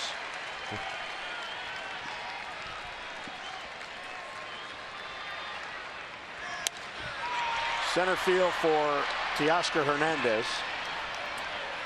And 1 down in the 5th. And pretty good at bat. But Fiers gets his man. Fiers has 31 big league wins. He's 8-6 this year. 4 below in his career, 31-35. He lost his last start, and he has won just twice in his last 6 starts. And he is pitching a fine game tonight and leads at 8-1. Here's Caleb Joseph. Yeah, he's making some good pitches, and he's mixing it up. For Caleb, this is just his 5th start in the Orioles' last 25 games. Matt Wieters went on the paternity list today. Matt and his wife Maria expecting their 2nd child any moment. So Caleb will get at least 2 starts in the next 3 days, and who knows, maybe all 3. Certainly rested. Francisco Pena was called up. He's here and available. There he is. And Caleb ended up getting a little bit of playing time when Matt Wieters got hit on the foot. Right. At Yankee Stadium, and it didn't take Caleb long to get his rhythm and timing back. He started getting on a nice little tear. Good to see him back in the lineup. Wow. Caleb does not agree. Yeah, Caleb saying, come on now, we've been needing a little help early on in this ball game.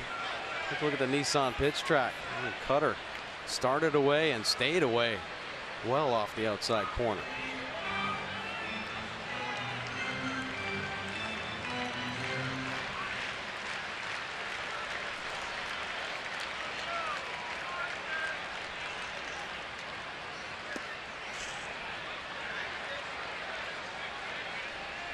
So I'm waiting for you to say it with Caleb up.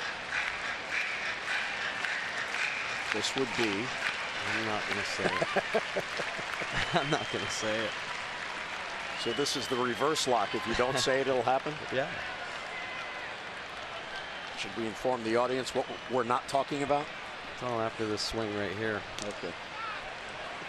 It's a 2-run homer. If that happens, it'll happen. This is his first at bat on the homestand. He went 2 for 9 on the 10-game road trip. Got 3 starts on that road trip. Upstairs, ball 3. Good take right there from Caleb.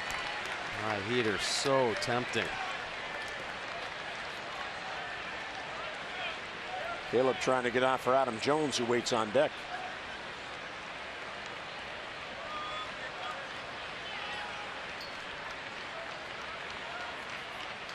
And he got him. Swing and a miss. So 2 strikeouts in the inning. Alvarez reached on the wild pitch on strike 3. That's 5 in the game and 2 men down. Oh, Fire's showing some confidence in that split finger. 3-2. He's thrown it 3 or 4 times in this ball game. Another quality one there, bottom of the strike zone. It shows you what you can do when you have a big lead. Yeah, go ahead. Snap off a good one. You may get a swing and a miss. If you hang it, it's a 2-run home run. You still have a big lead. Yeah. Adam 1 out of 2, a bloop single his last at bat. He's now hitting 4 straight. He has 21 hits in his last 15 games, including tonight. Grounded sharply to third, backhanded by Bregman. And with that shortstop's arm, he gets Adam Jones, and the inning ends. So a base runner and 1 left. We are through 5. I think it's time for a snack.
Birdland community hero Lydia DeBose of Catholic Relief Services. Lydia has served as the senior advisor for Hispanic outreach at the headquarters here in Baltimore for the past 20 years.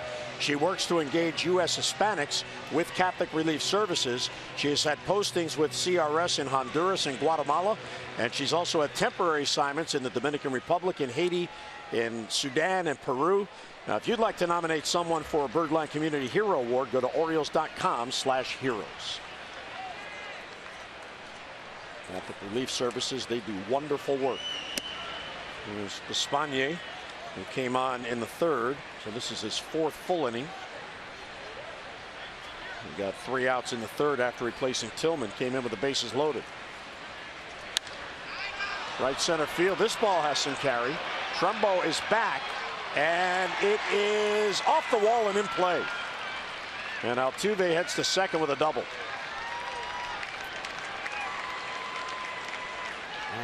Now, Mike, the one thing about this Astros team that we have seen in this series is they go with the pitch. Really, Altuve, that's an opposite field double. Springer's home run was opposite field. His home run last night leading off the game was opposite field. That's not a bad pitch either. Two-seamer down and away, coming back. And Altuve just backlegging it at the top of that right center field wall. Yeah, they're letting the baseball come to them right now. I mean, this doesn't look like the inconsistent offense you hear about the Houston Astros. They're putting some A swings on right now.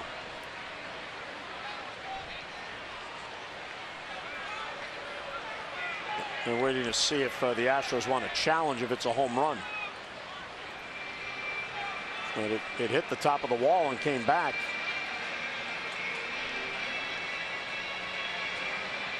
Maybe he's asking Dale Scott if he'll do a crew chief review. Yeah, I think that's what it is right there.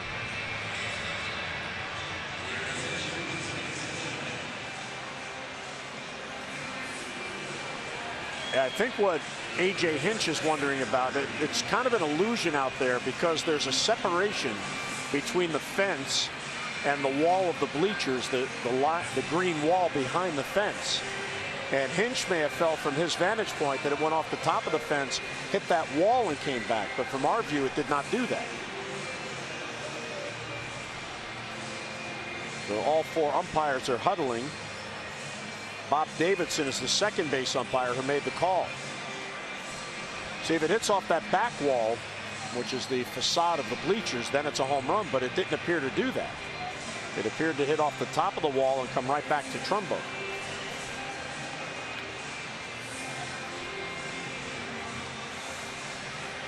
So they're not. Actually, the first base umpire, Lance Barrett, is who Dale Scott's talking to. Well, they're not even reviewing right now. They're just having a little talk about.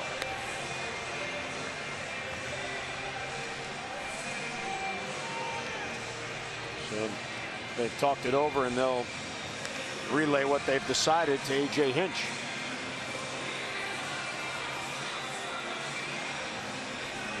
And I'm certain what Hinch is saying is I think it hit that back wall because from where he's standing, the illusion is it may have done that. Right. But our replay showed it did not. In the way, yeah, it kicked off. So Hinch is seeing something and.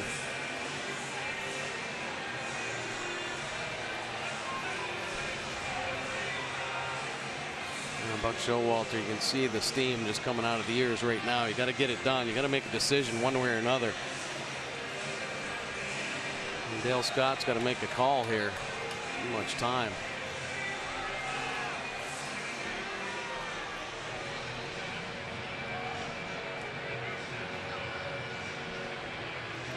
See, on a home run call, the managers request crew chief reviews, and this is amazing how long Dale Scott's allowing this to go on. Either go to the headset or say, hey, Mr. Hinch, it's a double, let's play ball.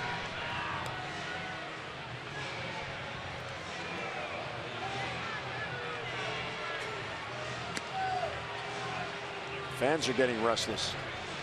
Absolutely. And Despaigne on the bump, he's getting restless for sure. And they're going to continue to huddle.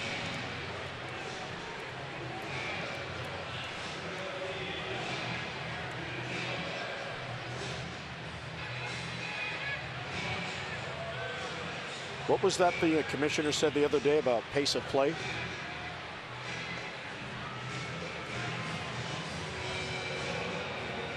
And now they're going to review it. After all that, they're going to review it. Wow. Wow. So A.J. Hinch pleaded his case twice, and after the second time, and now Buck Showalter wants an explanation. He is furious. Yeah.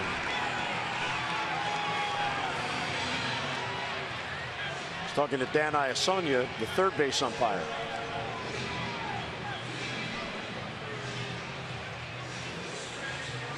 He just wants to know what the heck's going on. Why is this taking so long? If you're going to review it, review it.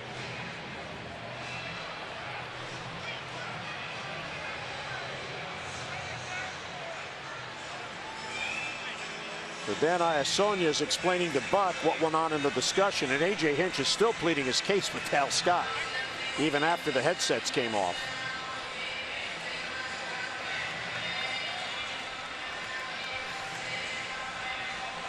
So whatever they decided, we can only assume is that the call in the field was correct because Altuve's at second base. Did Dale Scott ever put the headphones on? Yeah, he did. He never came out with a call. He just took them off and walked over to Hinch and talked to him. He didn't indicate double or.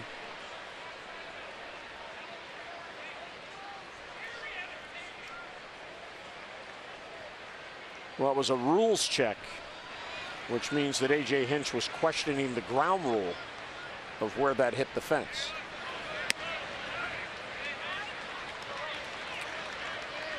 Five minutes and 45 seconds. Wow. For a check on the rules, which if they went to the video immediately, they would have seen that it hit the wall and stayed in play.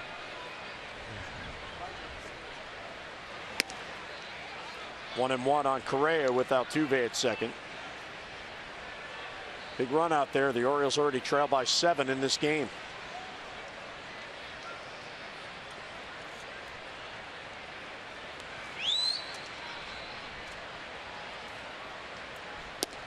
Next swing and it's low, and Despaigne, he's got some good stuff tonight, Mike, but he's not throwing enough strikes. A little erratic right now. All over the place. Comes up with some quality pitches at times. It seems like every count getting deep. There's a good pitch. There you go. 2-2 the count on Correa.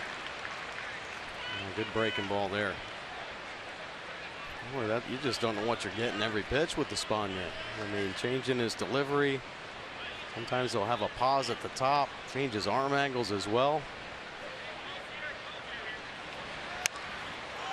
Well, back. No pattern at all.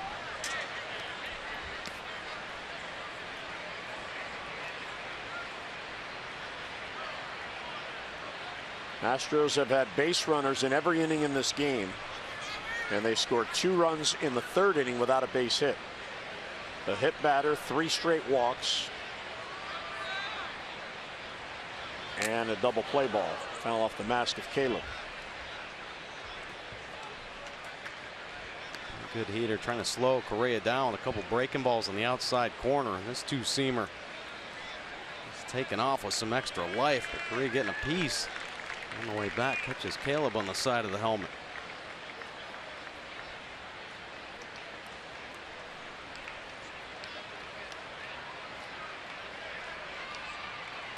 Here's the 7th pitch in this at bat. And he fouls it off. This Astros team, they're an interesting club, Mike. They have struck out more than any team in the American League, but they have the 2nd most walks. Only Toronto has walked more. So that tells you that they do swing and miss a lot, but they know how to work the count, and they know how to prolong at bats. This ball's lifted to right field. That chases Trumbo, and it's over his head. It'll bounce against the wall. Altuve will score easily as the throw goes to second base. And there's another run for the Astros, and it's 9-1. On the long single, and Correa wins that at bat. Yeah, looks like they're just hunting that outside corner right now, driving the ball the other way. Correa backing this one up. So another opposite field hit, and a hit with authority. Johnny Hart will get loose now.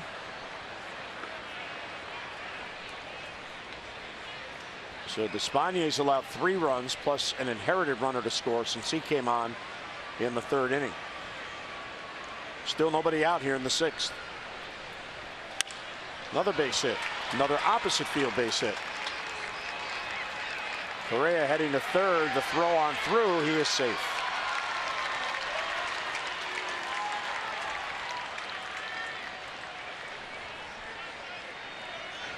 Look at this. Not trying to do too much at all. First pitch, outer 3rd, slapping it the other way. Orioles infield shifted around. Almost like they're working on stuff right now. Correa hustling on in. There's a time when you might question that play right there. Up 9-1 here in the 6th inning, but the way these offenses are set up, the Orioles can put a crooked number up in a heartbeat. Make this game pretty interesting.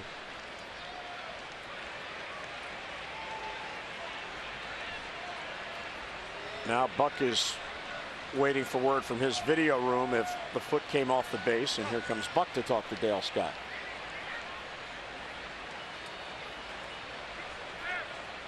And he's going to make a pitching change, it looks like.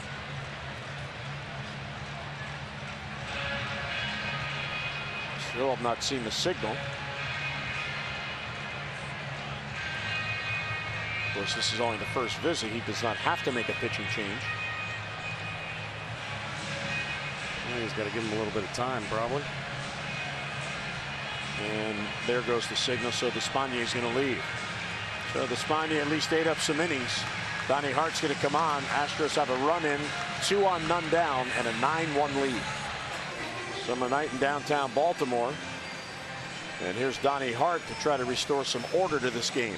And Donnie Hart, tough lefty crossbody delivery, sidearm slot. That fastball 53% of the time. He can rush it up there as well. Over the mid-90s with the heater and slider in the change. And been doing a nice job in his appearances up here at the big league level. This will be his 7th appearance. Nothing on the board for earned run average. And opponent's hitting 167. Lefties, real tough time.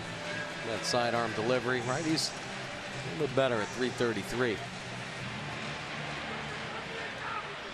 So he inherits first and third. Orioles trail 9-1. And here's A.J. Reed, who's 0 for 2, but he's walked and scored.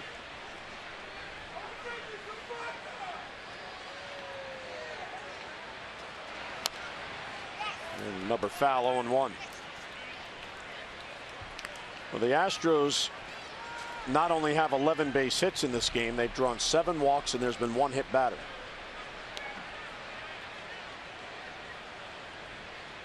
So 19 base runners, and there's still nobody out here in the 6th inning.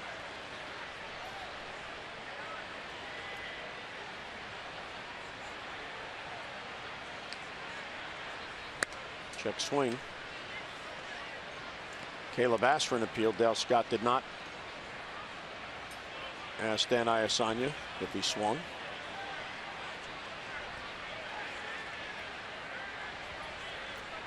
Well, 1-1 the count on A.J. Reed.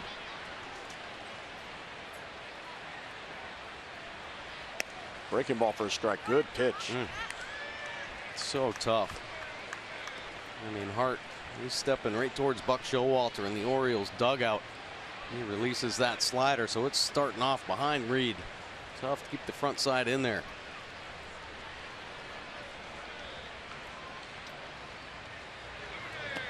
A little bit low with that breaking ball, 2-2. Take a look at Donnie Hart's delivery here. Many times it's about the deception. Starts with the hands up high, and then he coils up. You see that cross-body step.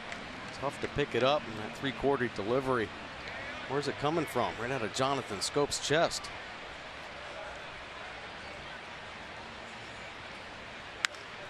Line foul the other way. Well, for Donnie, this is 4th appearance since rejoining the team. He was called back up from Double-A Bowie in time for last Friday's game in San Francisco. He got in 2 games in that Giants series, then pitched in the opener here on Thursday night, the game the Orioles won. And he's gone 3 1/3 scoreless since coming up.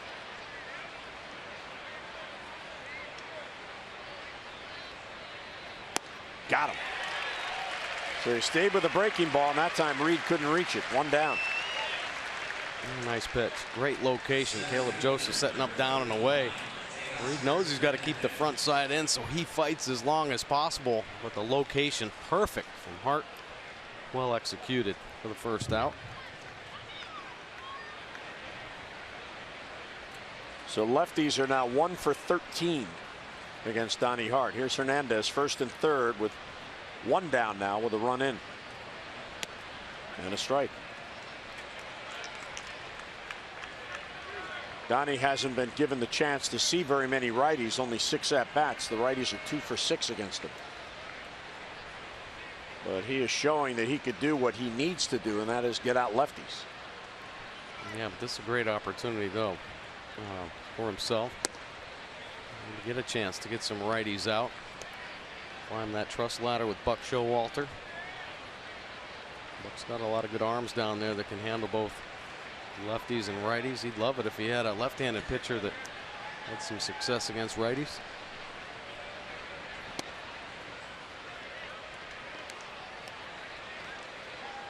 Ball's behind Teoscar Hernandez, 2-1. Hernandez has walked twice. He has scored once. And he's popped up to Davis at first.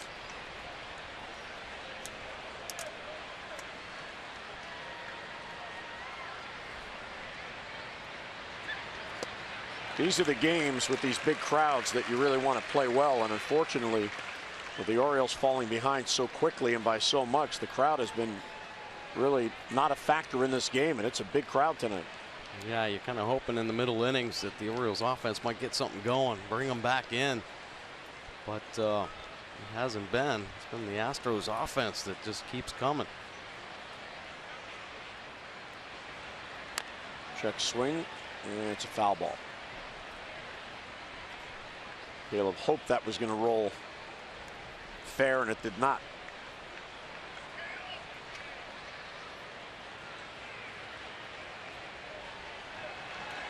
Good pitch for the fastball there. A little risky sometimes cutting that fastball across the plate. You better get it in hard on the right-handed hitters. He ties Hernandez up there. You leave it on the white, they get a good look at it.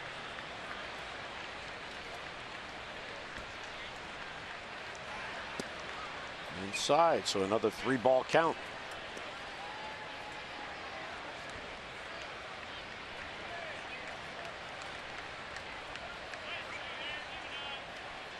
Correa is the lead runner at third. Gaddis is the trail runner at first.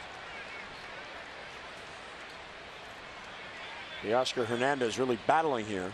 This will be the 7th pitch in this at bat. Outside, ball 4 and another walk.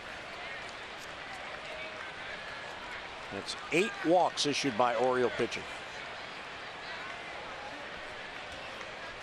Man.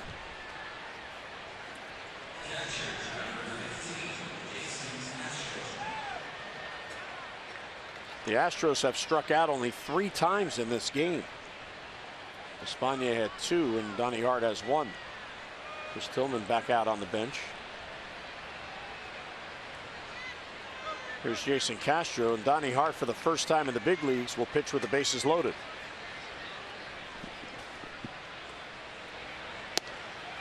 A little bit low.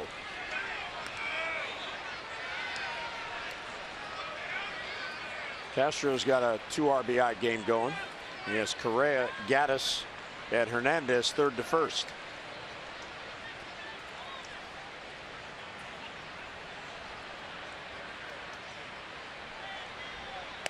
Breaking ball for a called strike. Well, it's back-to-back lefties here. Castro and Kemp on deck. So it should be advantage Donnie Hart. I don't know how that Castro can pick Hart up. You know, that closed off stance. High chopper to third. Manny's going to have to go to first. The only play, and another run comes in. That's a tough break. How about that? They've had a swinging bunt RBI single and a Baltimore chop to Manny Machado, who had no choice but to take an out. So it's an RBI ground out for Castro. He has 3 RBIs, and it's now 10-1. Yeah, good pitch, fastball down and away, and Castro just kind of battling there, not taking any chances to see if he can put it in play, and he does, and is rewarded for it with the chopper off the plate.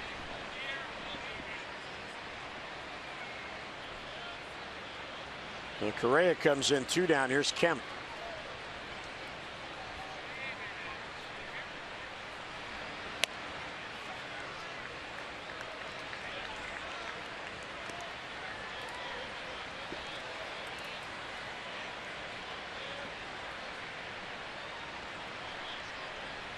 Kemp 1 out of 3. Every Astro has been on base in this game. Check swing, and he fouled it off. Nothing in 2. And 7 of the 9 have base hits.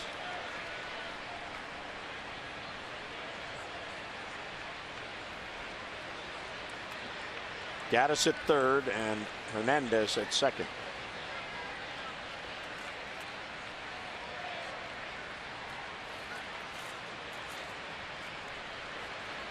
And that'll end the inning. Perfect pitch on the outside corner, but the Astros get 2 more. They have had 5 different innings tonight, scoring 2, and now lead it 10-1. And the 10 runs on the board by the Astros. Michael Givens now getting loose. Hyun-Soo Kim, Machado, and Trumbo against Fiers. And a strike. Kim is 0 for 2.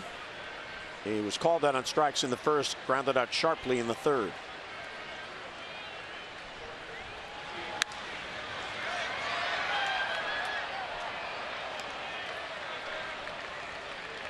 Well, Fiers on the year, Mike, they were getting him about 6.7 runs per game in run support, and they've outdone themselves tonight. They have 10 for him. Yeah. He seems to be the good luck guy in the staff. I think so. Overthrows the fastball, 1-2 on Kim. Yeah, he's getting the big time run support. And here's a guy that's only gone up over 100 pitches 3 times this season. So they've been pretty easy with him as far as his pitch count goes, but very efficient in this game. Only 72 pitches thrown. Well, what is really frustrating for the Orioles in these last 2 games, and last night they lose 15-8, and now they're losing 10-1. The Astros are 14th in the league in team batting. There's only one team with a lower batting average, and yet they're getting all these base hits and scoring all these runs.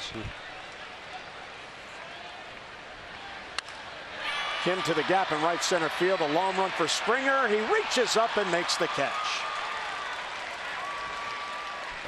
So even when the ball's hit well, the Astros run it down. Yeah, he can cover some ground. He plays center field as well. Look at this jump. I mean, that right center field gap is wide open. He takes off like a wide receiver. Nice line to the ball, making it look pretty easy. Springer having himself a very good series. Nice diving play earlier in this ball game. There's another home run. Nice job flagging that one down. Ball 1 to Manny, who has grounded out twice.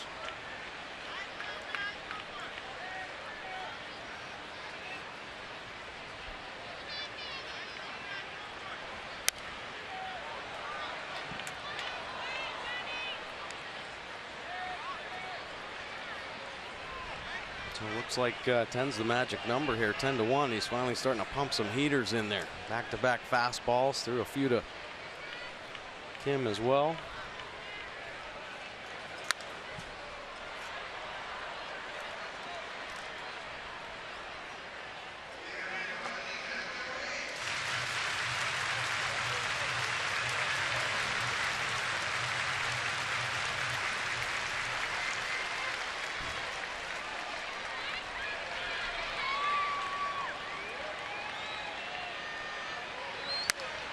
Another foul ball. You know, the Orioles seeing Fiers for the first time, and he certainly has had the upper hand in this matchup. And that big early lead really helped him out. 2-2 on Manny. Orioles are 1-3 on this very important homestand. They were swept by Boston in 2. And 1-1 in this series so far, and trailed by 9 here. And overall, they've lost 7 of their last 11 games. That ball's ripped to the corner. He got a hanger. Tony Kemp will play the carry. Machado's going to head to second base with a 1-out double.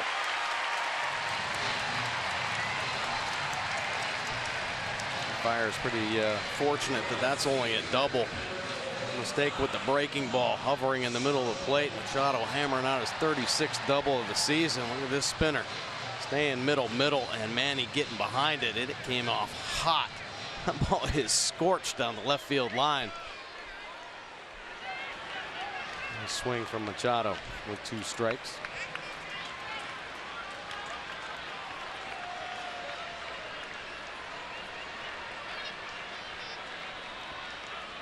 You'd like to see a little pressure put on Fiers. The Orioles in this game, I think Castro was crossed up there. This is the first time all game there's been a runner at second base, so they had to change the signs, and one of them forgot. Absolutely. Wasn't I calling for a fastball there? Yeah. Oh, yeah, I forgot. We haven't had a runner at second base. Oh, my goodness.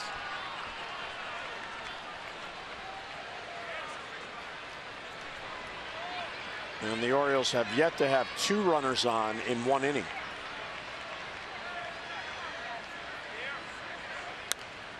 That's too bad. Pitch was coming inside, didn't mean to swing, and it hit the bat. PNC inside the numbers, Mike. Runners in scoring position. Yeah, Astros 3 for 13, but the Orioles, no opportunities. Well, now. Till now.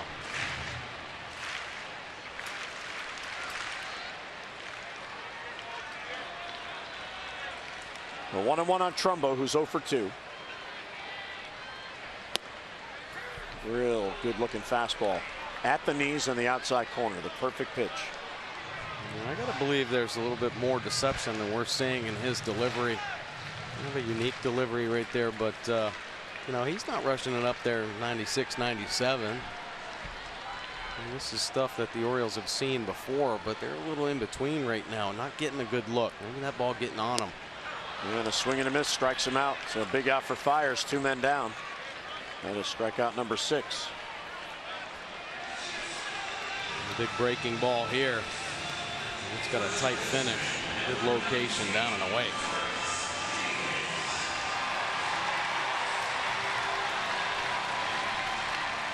So an RBI out there for Chris. He's now hitting 4 in a row, and he's homered in all 4 games. All 4 of those home runs are solo home runs. Let's get a look at our Lexus of Towson drive of the game. And the Crusher on his bobblehead night, hammering this ball on top of the Orioles bullpen and up into Monument Park. The drive of the game brought to you by Lexus of Towson, the area's #1 luxury dealer. Come see why at lexusoftowson.com. Outside. Now Chris, with his home run in the 4th inning, he's now hit 7 consecutive solo home runs. His last home run with a man on base was July the 10th. And today is August the 20th. That was the final game before the All-Star break against the Angels. He had a 2-run home run. 2-1 the count. Yeah, it kind of feels like the Orioles have hit a lot of those solo shots. Even Alvarez started heating up with his homers, but he was pumping out a lot of solo shots as well. Need to get some guys on the bags. Scott Coolball would like to see about 4 consecutive doubles to the gap. Sure would.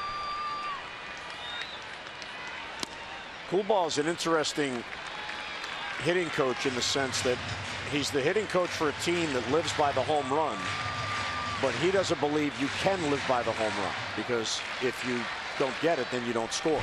Right. Well, he preaches the sound approach, right? You got to have a good game plan. For the most part, the Orioles have had good game plans, getting good pitches to hit. That's a nasty one there. Nasty splitty.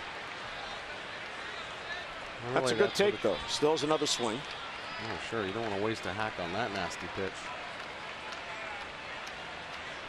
I do think there are times, obviously, like most of us, where Scott Coolball would like to see more balls driven the other way. Get back on the baseball. Off the glove. That's a walk. Manny's going to go to third on the pass ball. So for the first time in this game, the Orioles have 2 on.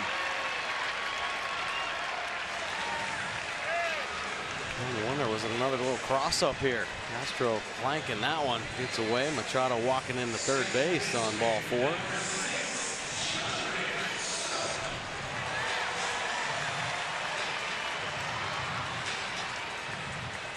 Well, for the first time in this game, a little adversity for Mike Fiers. Jonathan Scope will bat now. Jonathan singled in the 2nd inning. He's 1 out of 2. He's now hitting 4 straight games and has 21 hits in his last 21 games.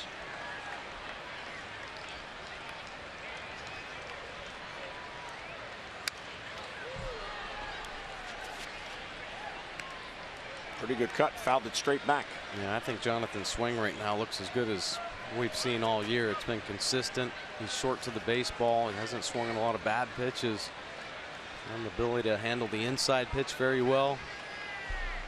The bat head to it without pulling off it. He's taken a couple line drives right back through the middle. Hard hit ball, glove there by Bregman, and he goes to second for the 4th. So the Orioles get 2 on but cannot score. Hard hit ball right at Bregman. We're through 6. A couple back-to-back tough days, and the walks are what's driving you crazy, right? You don't want to get beat by giving team too many extra opportunities. And man, the Orioles have had about 8 in this ball game. Michael Gibbons now in, try to shut the door on the Astros. The opponent's down to that 222 average. He'll face the top of the lineup. George Springer here in the 7th inning. This is already his 5th at bat.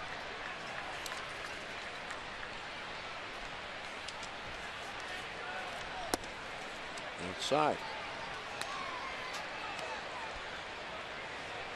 Michael's been pitching very, very well.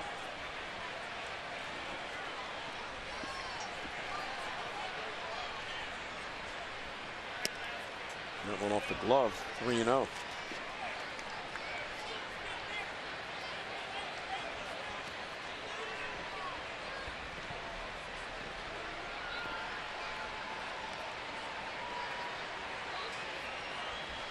All night for Buck Showalter and John Russell.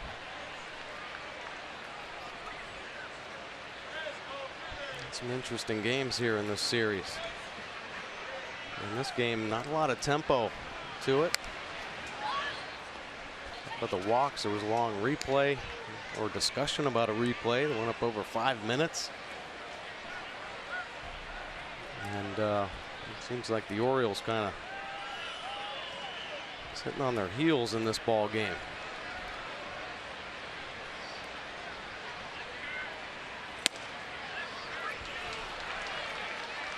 So there's another walk. That is 9 walks allowed in this game. Well, an annual fan favorite has returned. The 2017 Orioles Pet Calendar, presented by Pet ER, now on sale at Orioles.com/pet calendar. It's on sale at the ballpark, and it's also on sale at the official team store in York. The proceeds benefit Barks, the Baltimore Animal Rescue and Care Shelter. They do great work. Enjoy 16 months of your favorite birds posing with their favorite dogs and cats. Each year the calendar sells out, so grab your copy now. Orioles.com/pet calendar. And a fly ball off the bat of Bregman to Kim.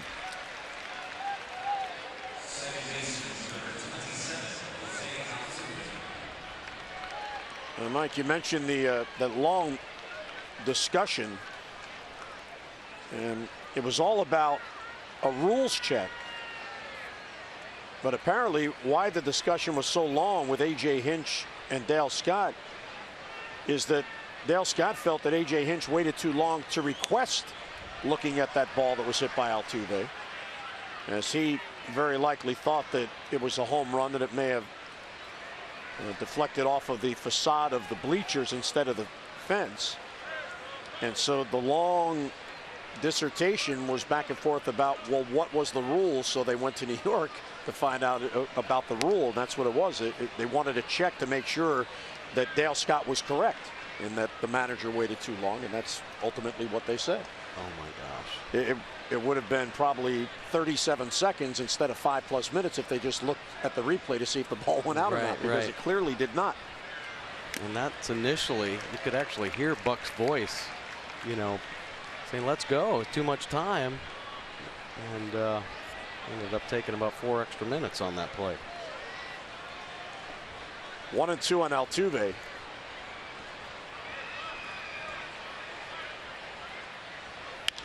Lined right to Manny.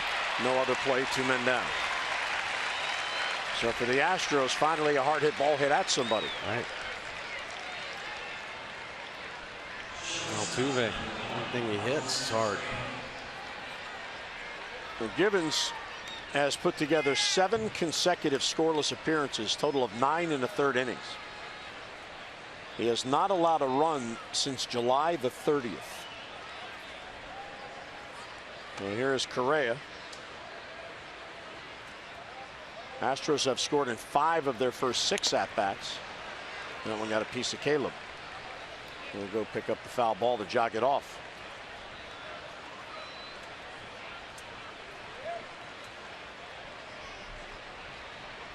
Take a look at where it got Caleb. Good slider here to get ahead. Right off the foot. Ow.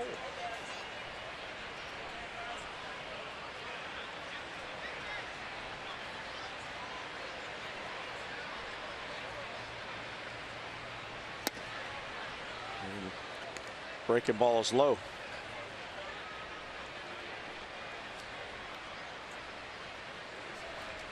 Correa, an RBI single his last at bat. He's also scored.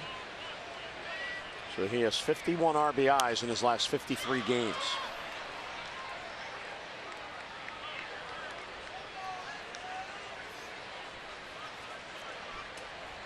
Michael Givens, much like Donnie Hart here.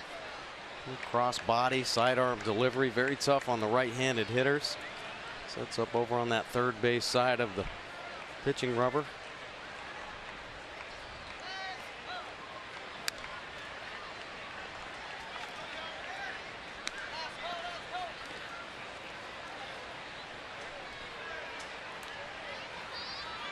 Carlos Correa, the Rookie of the Year last year.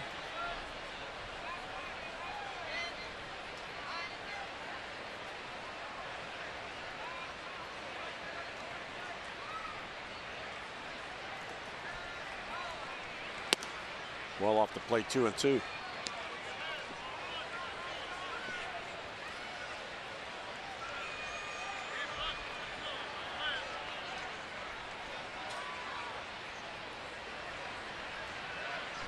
He and Francisco Lindor, the Indians, went down the wire in that Rookie of the Year voting. This ball's hit well to left field. That chases Kim, and to the warning track to make the catch.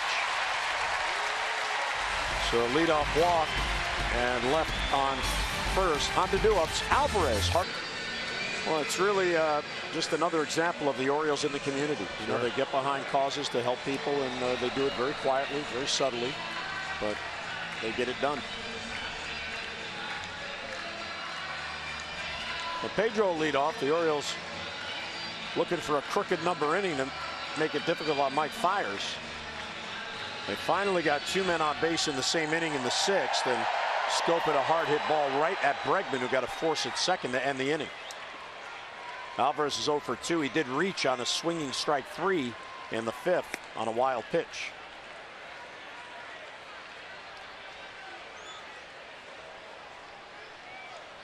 And Fiers, looking for his 9th win, has a 9-run lead here in the 7th. Well, this is just what A.J. Hinch was hoping for. Fiers to get deep into the ball game, save his bullpen. Brad Brock getting loose to come on and work in the 8th. And a pop-up. Long run for Bregman, who was in the shift. And he has it for the out. So 1 down here in the Orioles' 7th inning. This copyrighted telecast is presented by authority of the Orioles and may not be reproduced or retransmitted in any form. And the accounts and descriptions of this game may not be disseminated without the express written consent of the Orioles. 39,373 the attendance here tonight.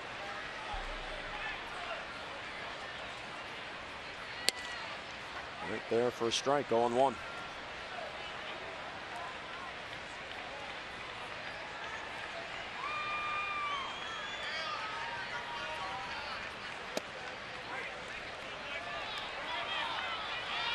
Two perfect pitches on the outer part of the plate. Fiers now 31 years old. Bounce towards third. Long throw across from Bregman, off the glove of A.J. Reed, and Hardy's going to reach. So the throw bounced, and Reed could not get it to stick in the glove, and the Orioles had a base runner. It's about time this guy did something wrong. Bregman finally. Incredible running play, and doesn't get any help by Reed at first base. Tough pick on the end. Reed wants it bad. He reaches out there with the left hand to try to grab it, but can't quite come down with it. Bregman playing a very solid third base. We're swinging the bat well, too. Newest and youngest members of this Astros team. Hardy is being credited with a base hit. So he has a 3-game hitting streak now. Strike 1 to Caleb.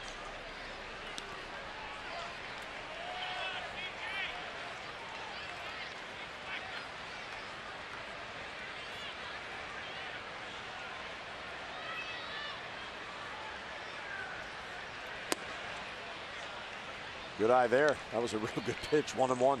Yeah, so many times when you don't have a lot of at-bats, your rhythm and timing's off a little bit. You really have to fight to stay on the backside. Caleb stayed there. Got a good look at that quality breaking ball. And just spitting on it down.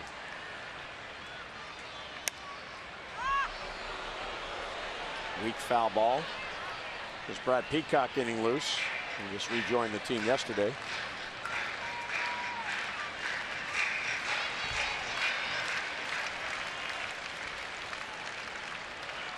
You see the pitch count at 100. The most he has thrown in any start this year, 104 at Oakland. That was on April 29th. And in that start, he went 7 innings. And Caleb down on strikes. Can't catch the high fastball. That's number 7 and 2 men down. Well, Friars hasn't even had to use the high heater in this ball game. Split finger's been working for him. The breaking ball. This is a weapon that he uses for strikeouts. A little extra life through the top of the zone. The first time he's had to call on the high heat.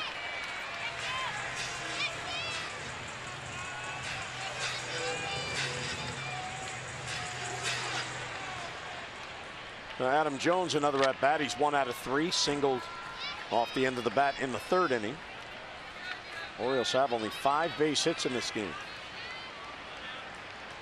3 singles, a double, and the home run by Davis.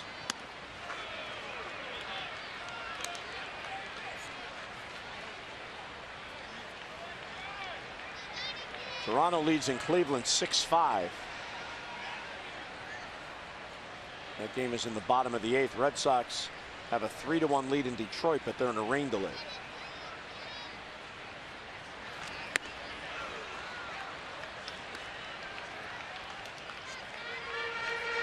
Could be another dramatic conclusion in Cleveland. Yeah. If Tyler Naquin has an at bat. Man.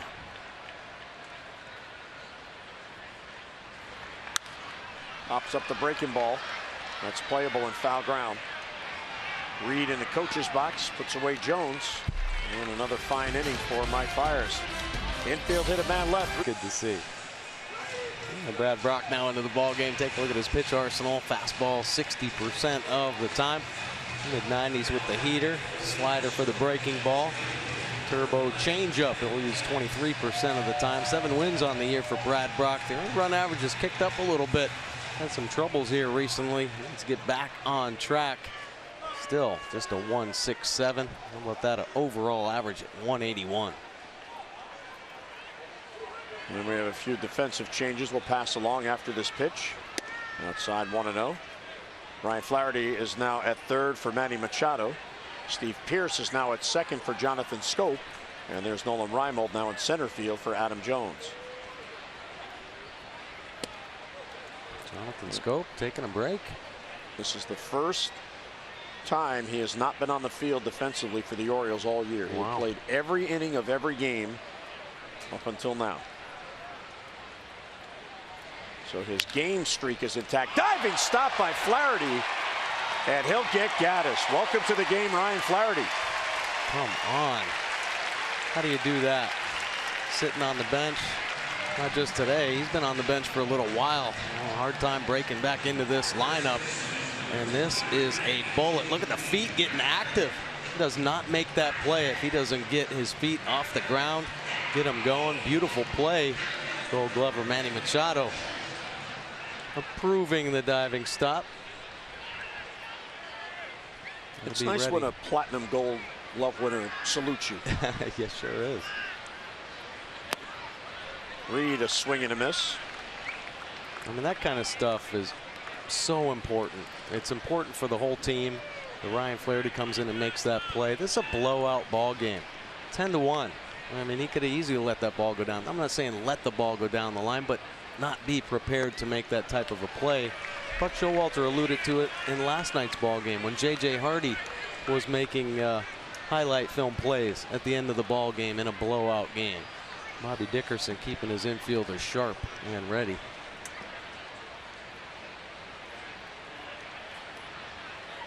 Oh, and 2 on Reed.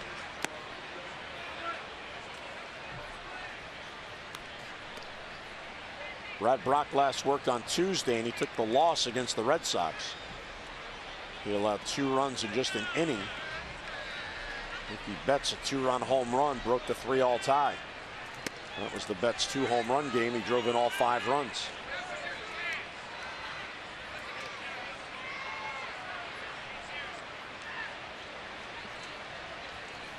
Brad Brock certainly appreciated that play.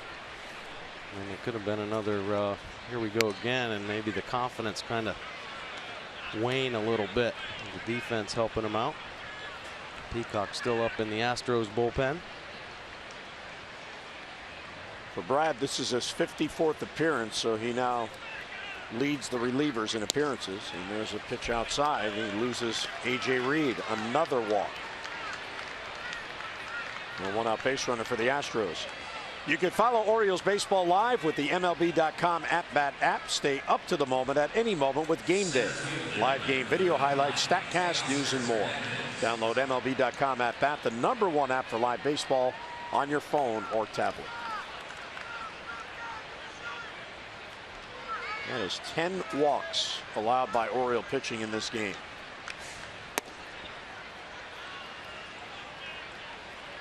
Caleb out to the mound. Oh, it's caught a lot of pitches.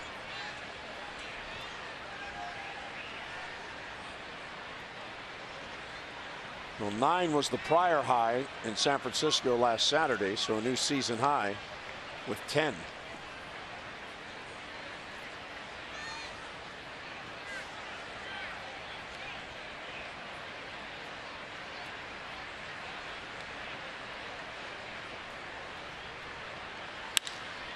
Could be 2.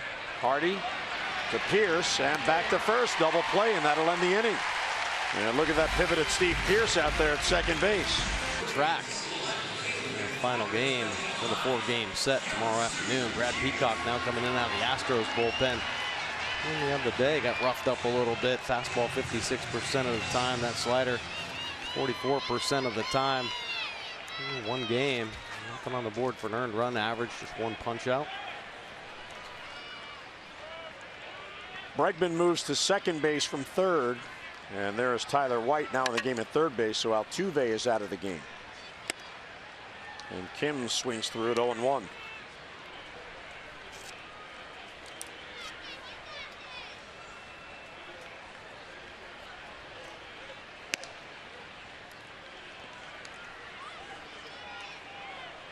Pierce is on deck, then Chris Davis.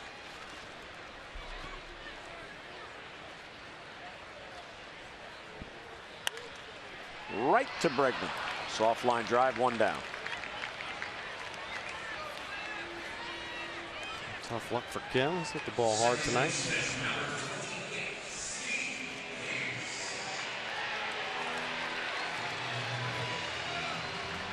Well, Pierce for his first at bat tonight.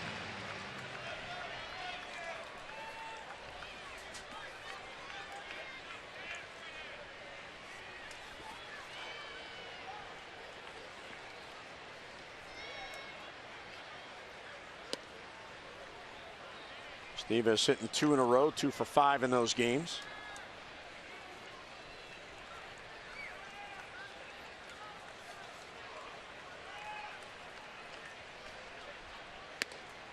Breaking ball's too high. Ball 2.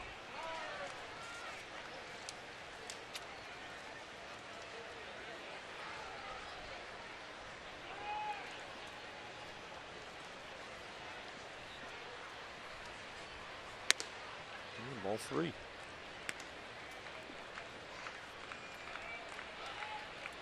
Pierce in his last 5 games at a 400 clip. He's 4 for 10. Missed some games on the West Coast trip after the cortisone shot in his arm. Taken all the way, 3-1. Should get another good heater right here.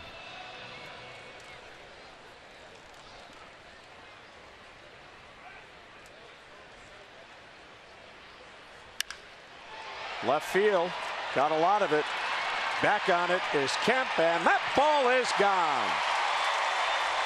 Steve Pearce gets an at-bat and hits it out. So it is 10-2 in the 8th. His first home run for the Orioles since rejoining the Orioles. A pretty good inning for Steve Pearce. Nice double play turn in that last inning, and then slamming the solo shot, picking up his 11th long ball. It's a 3-1 cookie and does not miss it. The count does matter, even in blowout games. Mark Trumbo now. It is a 3-1 fastball. This leaks back over the inner third. Castro wanting it away. Steve Pearce turning and burning.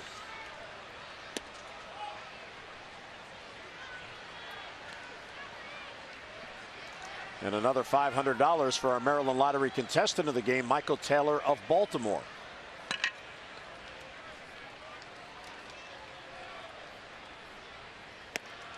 A good pitch, had Trumbo way out in front.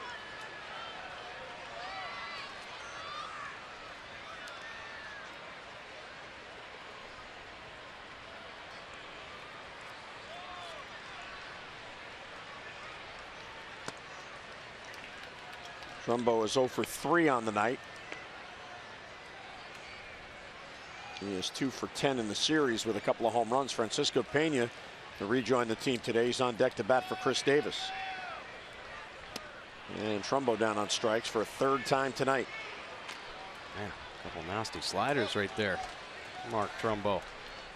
Located perfectly. They better be perfect. Starts on the outer third, just working off the edge.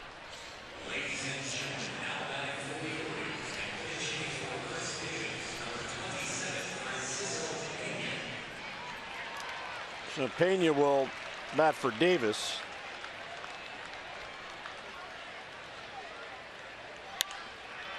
First ball swinging, chases Springer, but he'll get there. And he's got it for the out. Well, the Orioles had a run on the solo home run by Steve Pearce, and none left for Pearce, his first as an Oriole. We head to the 9th in Baltimore. So the first pitching appearance of his career. And it's outside, and Alvarez is now at third base, so the Orioles vacate their DH. Caleb goes to first, and Francisco Pena is now catching. So Flaherty becomes the 21st position player to pitch this season. Tyler White was the 20th in the Orioles blowout win on Thursday. Well, super utility player indeed. Filling up another box. Got done making an incredible diving play at third base. And now in to save the bullpen on the bump.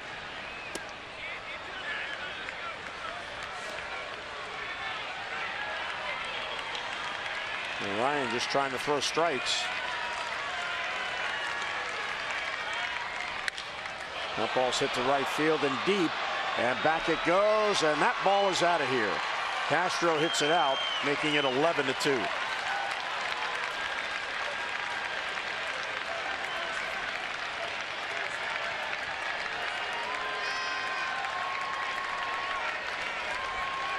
The Astros just keep pounding the baseball. Flaherty fell behind, had to groove one in there, and Castro was waiting for it. BP fastball. 3-1 count here. Take a look at Ryan's delivery.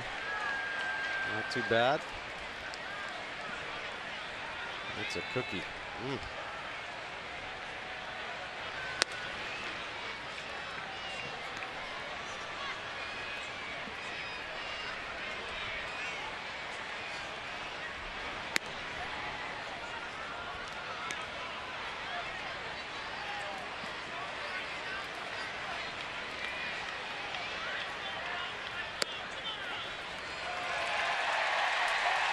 Fans applauding Ryan Flaherty for his effort to get a strike in there. This is not easy. Not easy for these position players who never pitched, they're never on a mound. to throw that pitch 60 feet 6 inches and try to get it in there for a strike. And a high strike. I think Dale Scott just helped out Ryan Flaherty there. Well, could be sending a message. You better be up there swinging the bat. And blowout ball game.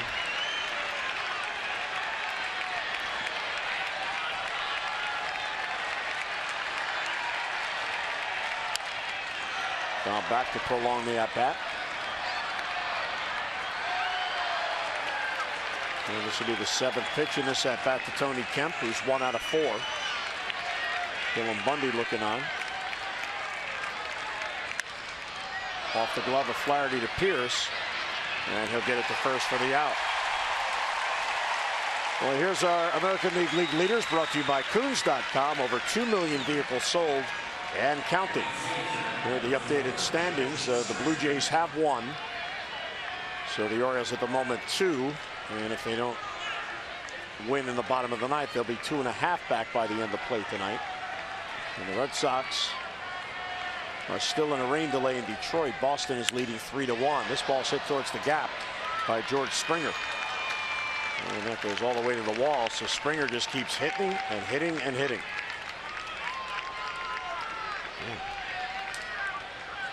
He rakes the Orioles. We invite you to visit MASNsports.com/CareFirst and vote for tonight's CareFirst Fearless Player of the Game. Live fearless with a name trusted for over 75 years. CareFirst, Blue Cross Blue Shield. Bregman with a foul ball straight down at the plate. Gotta give it to Flaherty, right? Sucking it up, getting on the bump, saving the bullpen. It's such a tough call, putting a position player in there. It's dangerous.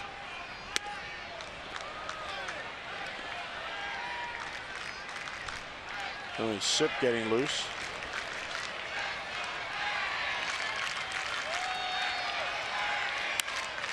Pulled towards the corner, and that's a fair ball. And Bregman has another base hit. Here comes Springer to score. And that makes it 12-2.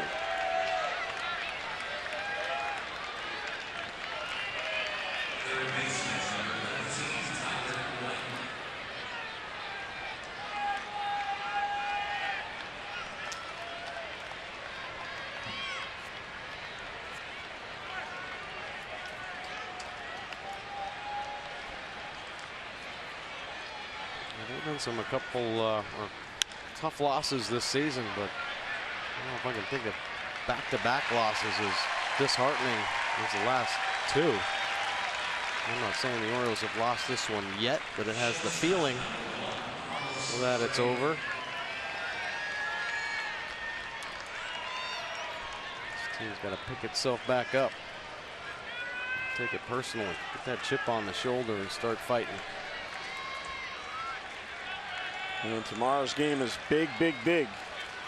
You get a 4-game series split. There's a bouncer to Alvarez. He ignores Bregman, throws low, and the ball is off the chest of Caleb Joseph. So that'll be a throwing error on Alvarez, allowing the inning to continue. And Pedro hasn't had a lot of fastball 47% of the time. Low 90s with that heater. There's a slider and split finger to go along with it. 5.51 earned run average. His 47th appearance in the Astros bullpen. An inconsistent year. Opponent's hitting .316 overall, giving it 10 home runs up out of the pen.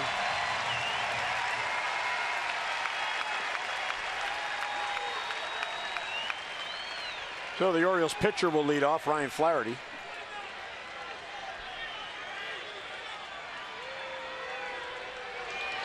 The Astros have 12 runs. They've scored 2 runs in 6 separate innings.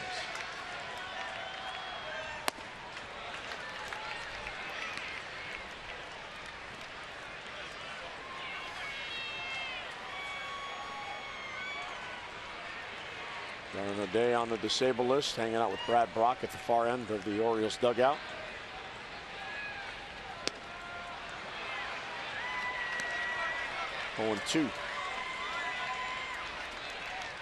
This is Ryan's first at bat. He's in scope spot in the lineup. He is 3 for 22 since the All-Star break. He has started just twice in the last 28 games. He comes in, he makes a dive and play at third, and he has to take the bump, save the bullpen, and he gets rewarded with an at-bat with a tough lefty. You know, the way this game has gone, it's almost certain the Orioles will have to make a move for a pitcher for tomorrow. Strike 3 called right at the knees. Now, Vance Worley did tell Buck Showalter and Dave Wallace that he would be available tonight, even though he pitched 2 innings last night. He made sure they knew, but I'm sure Buck wanted to stay away, possibly needing him tomorrow. Baldo also worked in the game last night. He went 3 innings. Here's Pedro Alvarez. There's a base hit.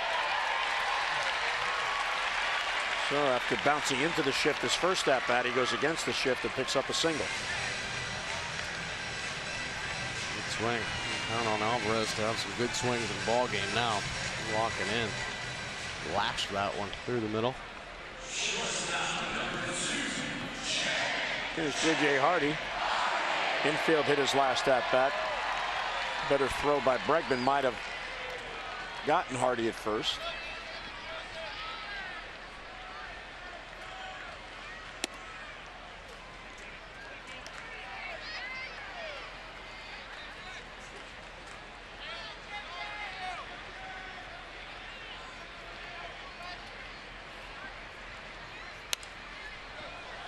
Foul back.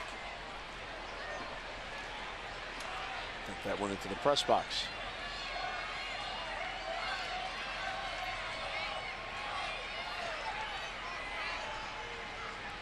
JJ with that base hit is now hitting 3 in a row. Good changeup. JJ hasn't had many of those swings lately. That ball travel, not going out to get it. Letting the baseball come to him. Check swing, it's in the dirt.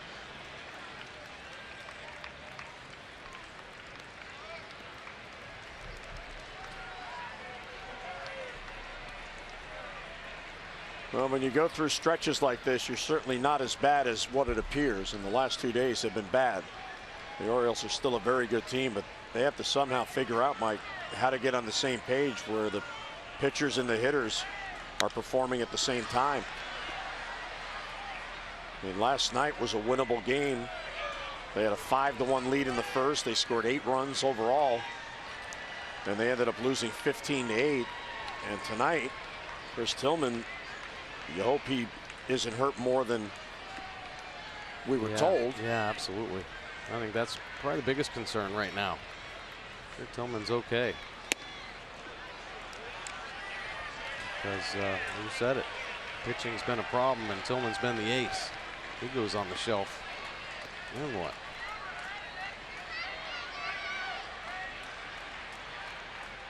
This will be the 7th pitch to Hardy in this at bat.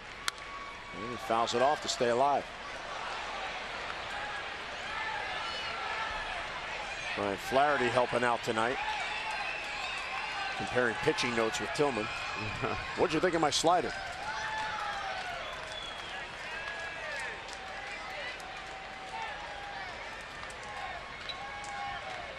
Nice job by Flaherty, though. You know, going out there and eating up that inning. And there's a walk. That is the one thing about the players that the Orioles have on this roster is they have one concern: winning. And whatever they're asked to do or they volunteer to do, it doesn't matter. And Flaherty doing a nice job tonight. He came on defensively for Manny and then went to the mound. Here's Caleb Joseph now at first base. He's 0 for 3 with a couple of strikeouts.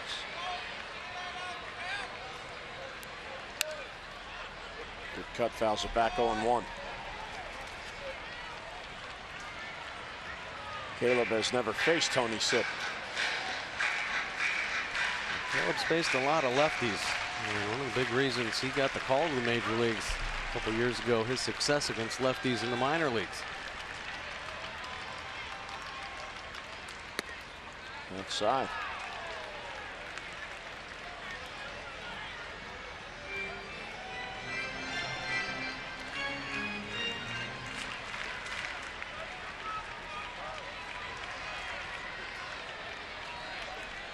For just the second time in this game, the Orioles have 2 base runners on in the same inning. 1 and 2 on Joseph. Fiers is the pitcher of record on the plus side, and Tillman on the minus side. A.J. Hinch's team 2 outs away from back-to-back blowout wins. Buck's team looking to rebound tomorrow to gain a 4-game series split before the Nationals come to town on Monday.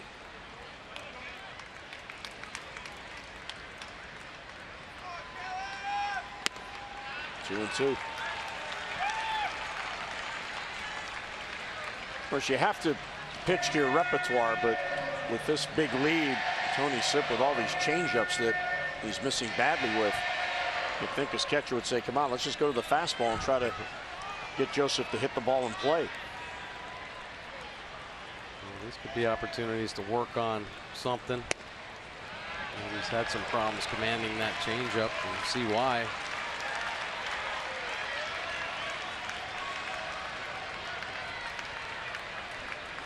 And some credit to Dale Scott for not falling into a blowout game strike zone.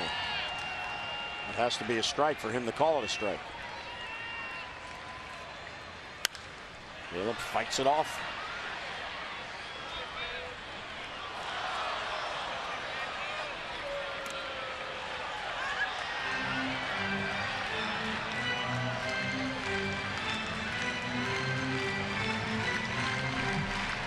Caleb about to see a 7th pitch in this at-bat.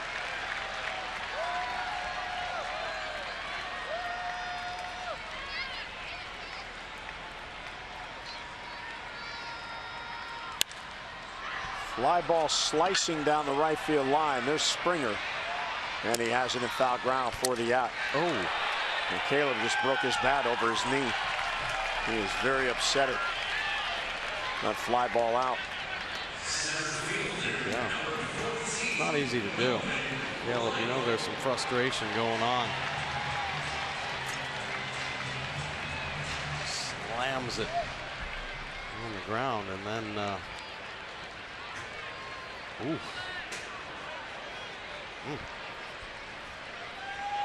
going to drive you crazy. Nolan Reimold's first at bat, he took over defensively for Adam.